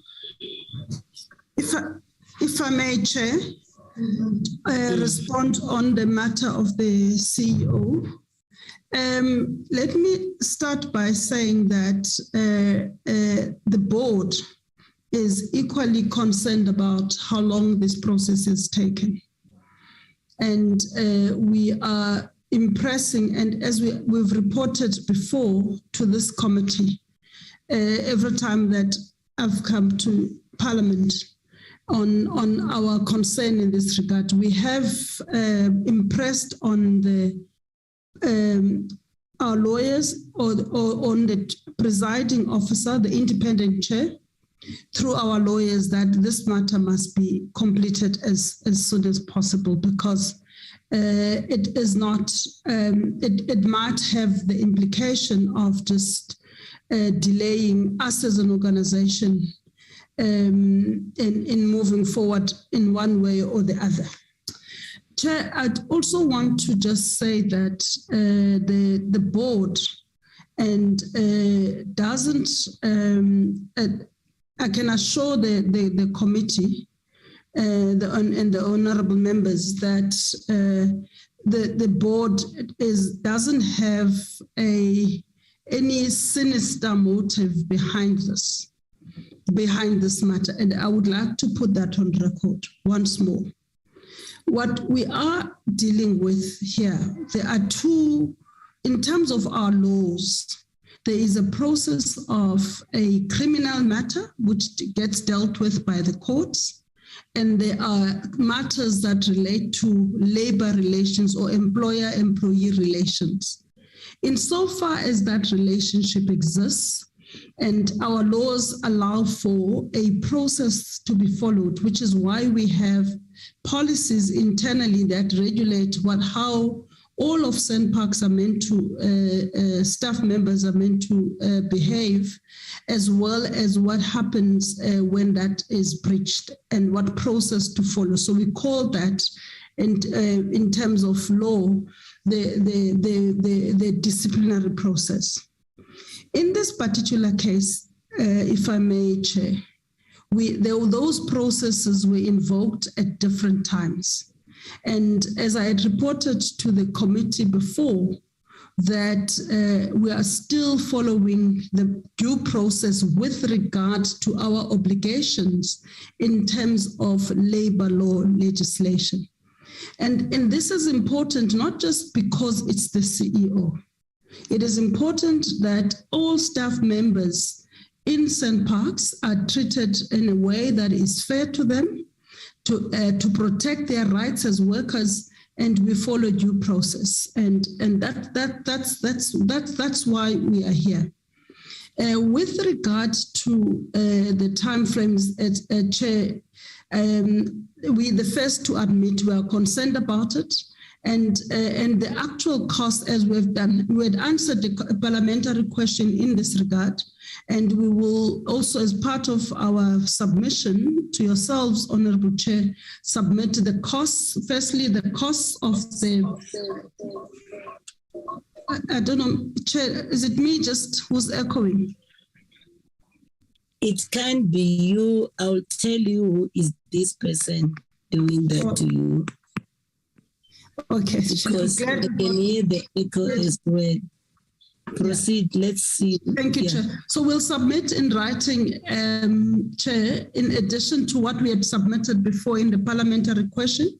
We'll submit the costs, the legal costs, the cost of the employees that have been paid as acting CEO, the dates of the hearing, which my notes here, we've had 18 sittings of this, and that there had been no postponements as a result of the agreed dates were all honored.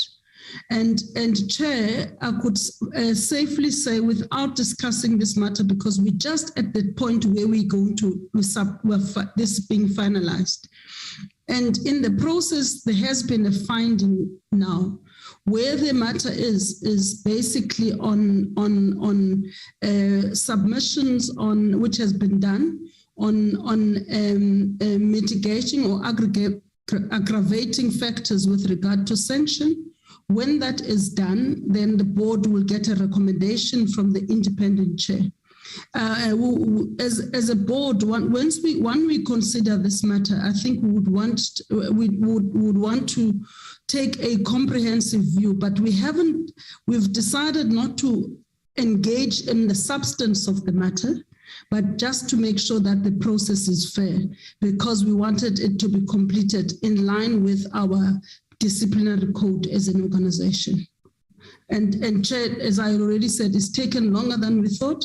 We're very, very concerned about that, but it's not a sign that we are prolonging it unnecessarily. It does have implications in terms of the functioning of the organization. And at the same time, I think to protect the CEO, if there were allegations made against him, that due process is followed, so that we don't also set unnecessary precedents that can come back to haunt us. So I beg the indulgence of the committee that the process is almost complete, but we are concerned about how long it's taken. Thank you, Chair.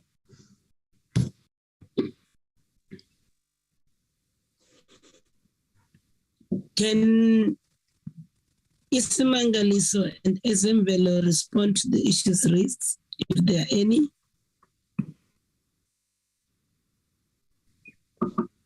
Honorable Chairperson, Chairperson, from our side. Chairperson, I think from our side is so we did not hear. What's behaving at connectivity? CEO, we can't hear you, but I think... Chairperson, can you hear me? You left... Chairperson, can you hear me now? Yes, I can hear. What were you saying? I was saying that we do not have a specific question, Chairperson, but there is a generic question that was raised by Honorable TB around coordination. And I just want to confirm that we are being properly coordinated by the department in the office of Aruna and Ruzani. So that is taking place there. So we do congregate and in fact we engage and meet to discuss issues. Of course, there will be prevailing or different prevailing circumstances, i.e. the Kgalagadi beneficiation model may not necessarily be the same with that one of Mapungubwe. So those are issues that we look at the core. But in general, in issues relating to Ismangaliso in particular, we've had already 3 meetings with Swaziland. Swaziland is the current coordinating country at the present moment, and Mozambique is online. But I must mention that with the COVID situation, there has been fewer meetings. And with the current political unrest in Swaziland, again, there are those challenges in terms of the meetings. So that's what we can comment on that generic question, Chairperson. Thank you. Thank you so much, CEO. Mr. Dlolani, over to you.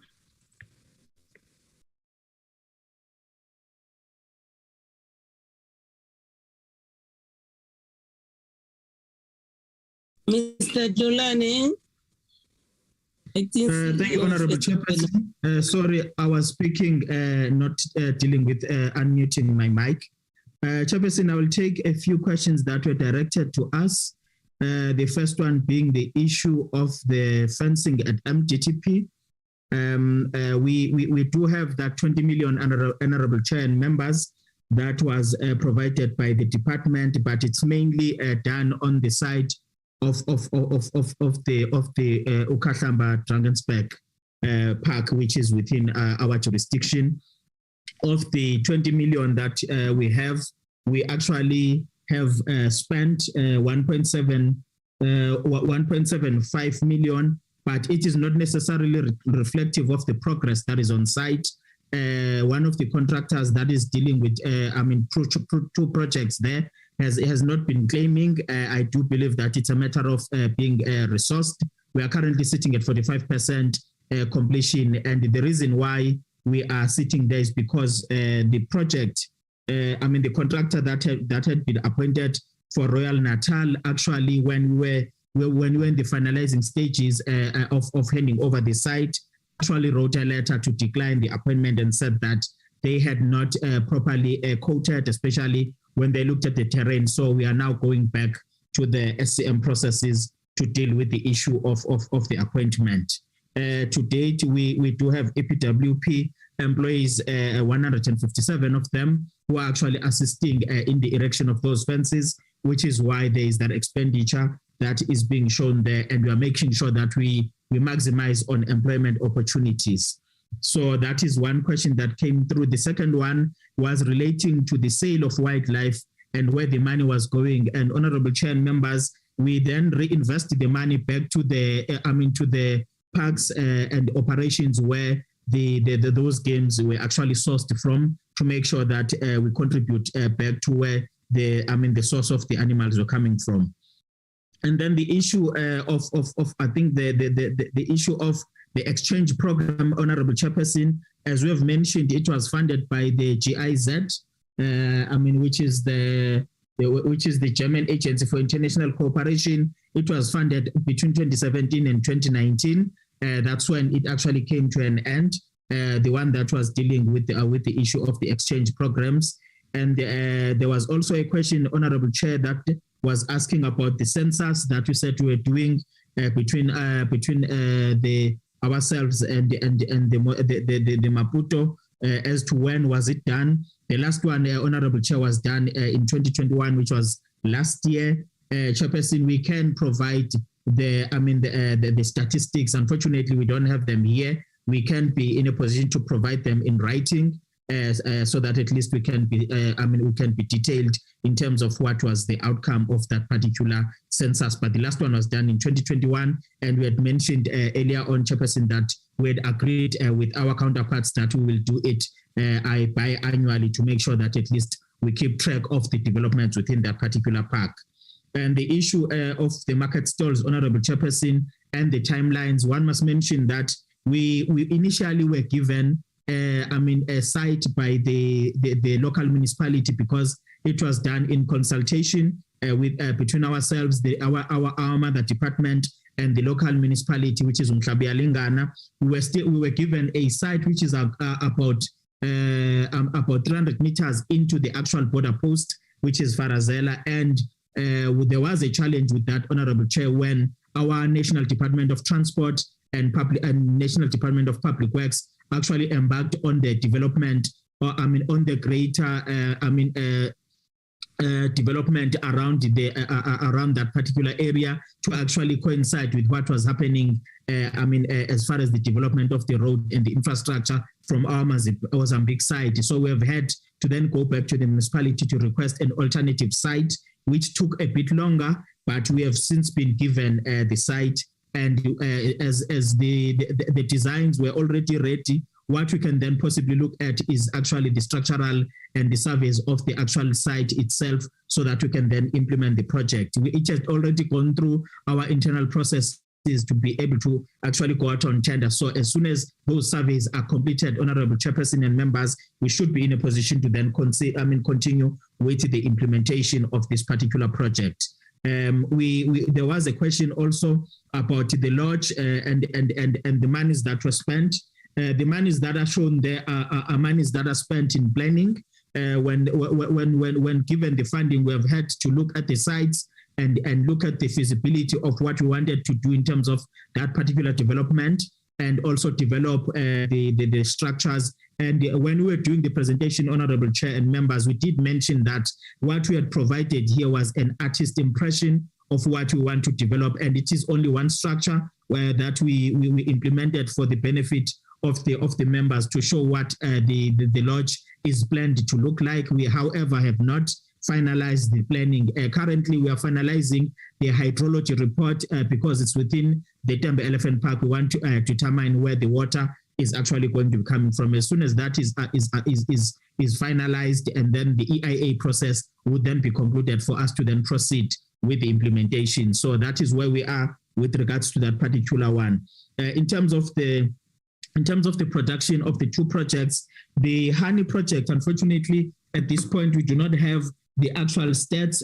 We are doing it in partnership with the Peace Foundation, and we do have, reports that are showing us that 100 hives that are currently split over 3 areas, but it is not necessarily a very big project. As we had mentioned, that the homesteads are actually not closely situated to one another. And we are currently looking at the feasibility of expanding it to actually include the greater communities.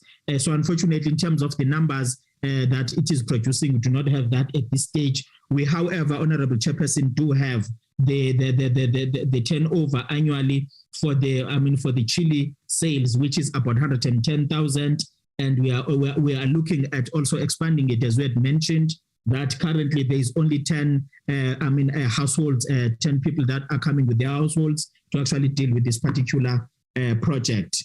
And then in terms of the question that was relating to the alien vegetation that is happening in the Drakensberg, one must actually acknowledge that the resources are not adequate enough to actually deal with the threat in its entirety. But we, however, have 8.3 million that we allocate as a budget to actually clear about 21,000 hectares in the area, and we are continuing to make sure that we look to actually deal with the most critical areas within within that particular area.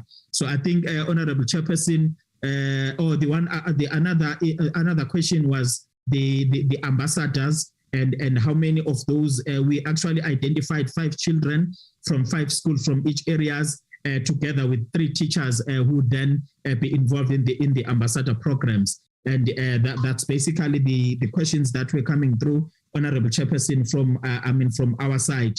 The other issue of the 4x4 track, there was one that was done, which we called Amarok track, that was done in 2017 within the Mgtp. The one that is planned for the between Itembe and Mozambique is still actually in planning stage. It was affected by the lack of resources for the feasibility studies that we actually wanted to conduct, Honorable Chairperson. I think those were the questions that were directed to us. If there are any that one might have missed, Honorable Chairperson, we would appreciate if we were to be advised. Thank you, Chairperson. Thank you, Mr. Dulane. I think the SMVelo has managed to address the questions that's raised. Can we hear the Department of Economic, Small Business and Small Business Development, Tourism and Environment from the Free State? The issue that you want to respond to, especially the cross-cutting ones? Thank you, Chair. Honourable members, the two questions that I picked up was relating in general to the budget, and the main issue there is that the operational, it's not that the budget is allocated and not paid over. There just is honestly no operational budget available for the Mgtp subscription.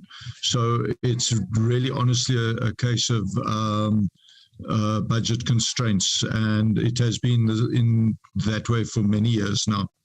That was the first question, Chair. The other question that was directly related to us was about the baboons. Fortunately, the baboons keep to the high grounds. And where we're talking high grounds, we're talking into the Drakensberg mountains themselves.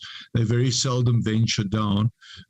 I have never received any complaints of human baboon conflicts, but they are also hunted on a regular basis. If they do move down a little bit to feed on the foothills, they are hunted by packs of dogs and people guiding those packs of dogs. So they do tend to stay very isolated within the very out of reach areas of the mountains. If we do have any complaints, or we do receive any complaints, we do have a section that's more than capable of dealing with it. But as I say, to date, I do not know of any human conflict reports that have come through in respect of the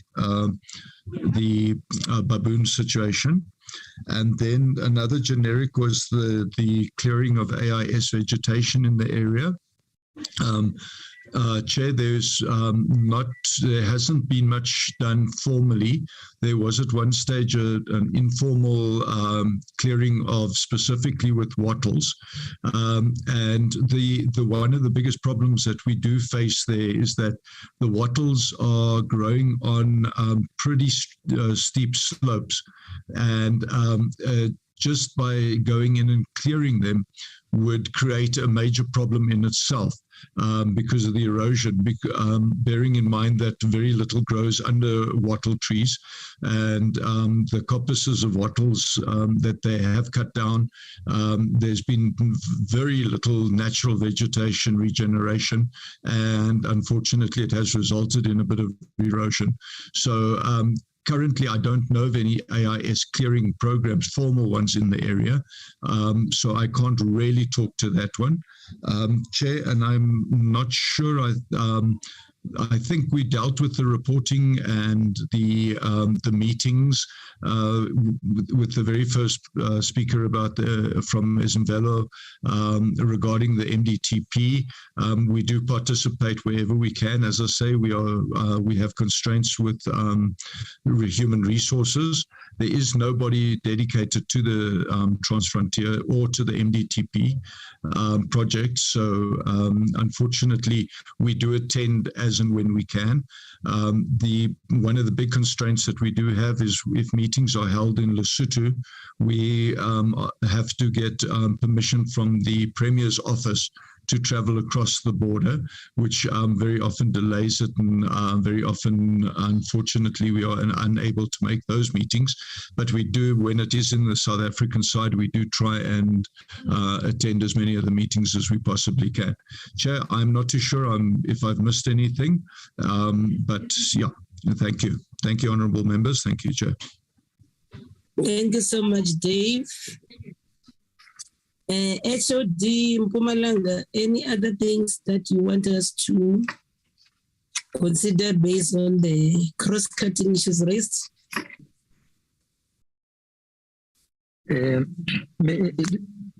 No, thank you very much, Chairperson and honorable members. Maybe just to touch on the one point on trophy hunting, because most of the matters were addressed, a few to indicate to the honorable committee that indeed there are trophy hunting concessions that we advertise for a period of 3 years through open tender for professional hunters in selected nature reserves based on access game available for removal. And Graham Sales was appointed for the period 2019-2020 to 2020-21 financial year. All categories of people who are qualified professional hunters bid for the opportunity, and trophy hunting is done under the supervision of reserve management. But what we would like to request from the committee is, if we can, on the matter of trophy hunting, be provided an opportunity whether we can also submit a detailed report to the committee on the categories of people who qualified for hunting opportunities. The one point lastly on the dropping of fences, we do just want to indicate or stress that it is actually done as dropping of fences between and within the Maloti-Drakensberg Nature Reserve to only facilitate free movement of wildlife and population of game without the dropping fences where we subject communities to being exposed to the wild game. So it is just within. Other than that, Chairperson, I think there weren't much other issues raised on our part, but we've taken all of these and we will prepare further responses that can be submitted in writing. Thank you, Chair. Okay. Yeah, time is not on our side. And then I should think we'll continue to engage on these matters. But we want to thank you for making time, all of you, to be with us today. It's much appreciated. These are matters that are ongoing. I'll submit my question to you, DG, in writing because of the time factor.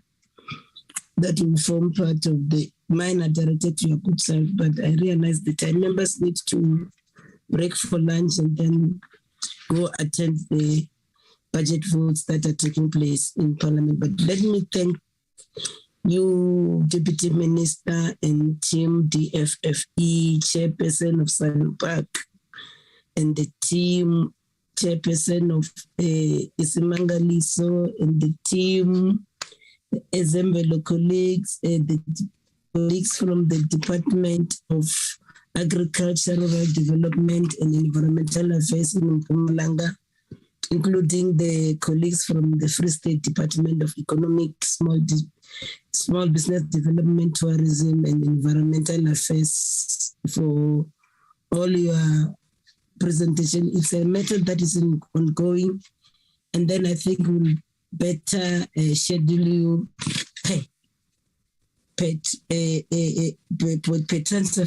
transfer conservation area so that then we are focused like what we've done with the Greater Limpopo.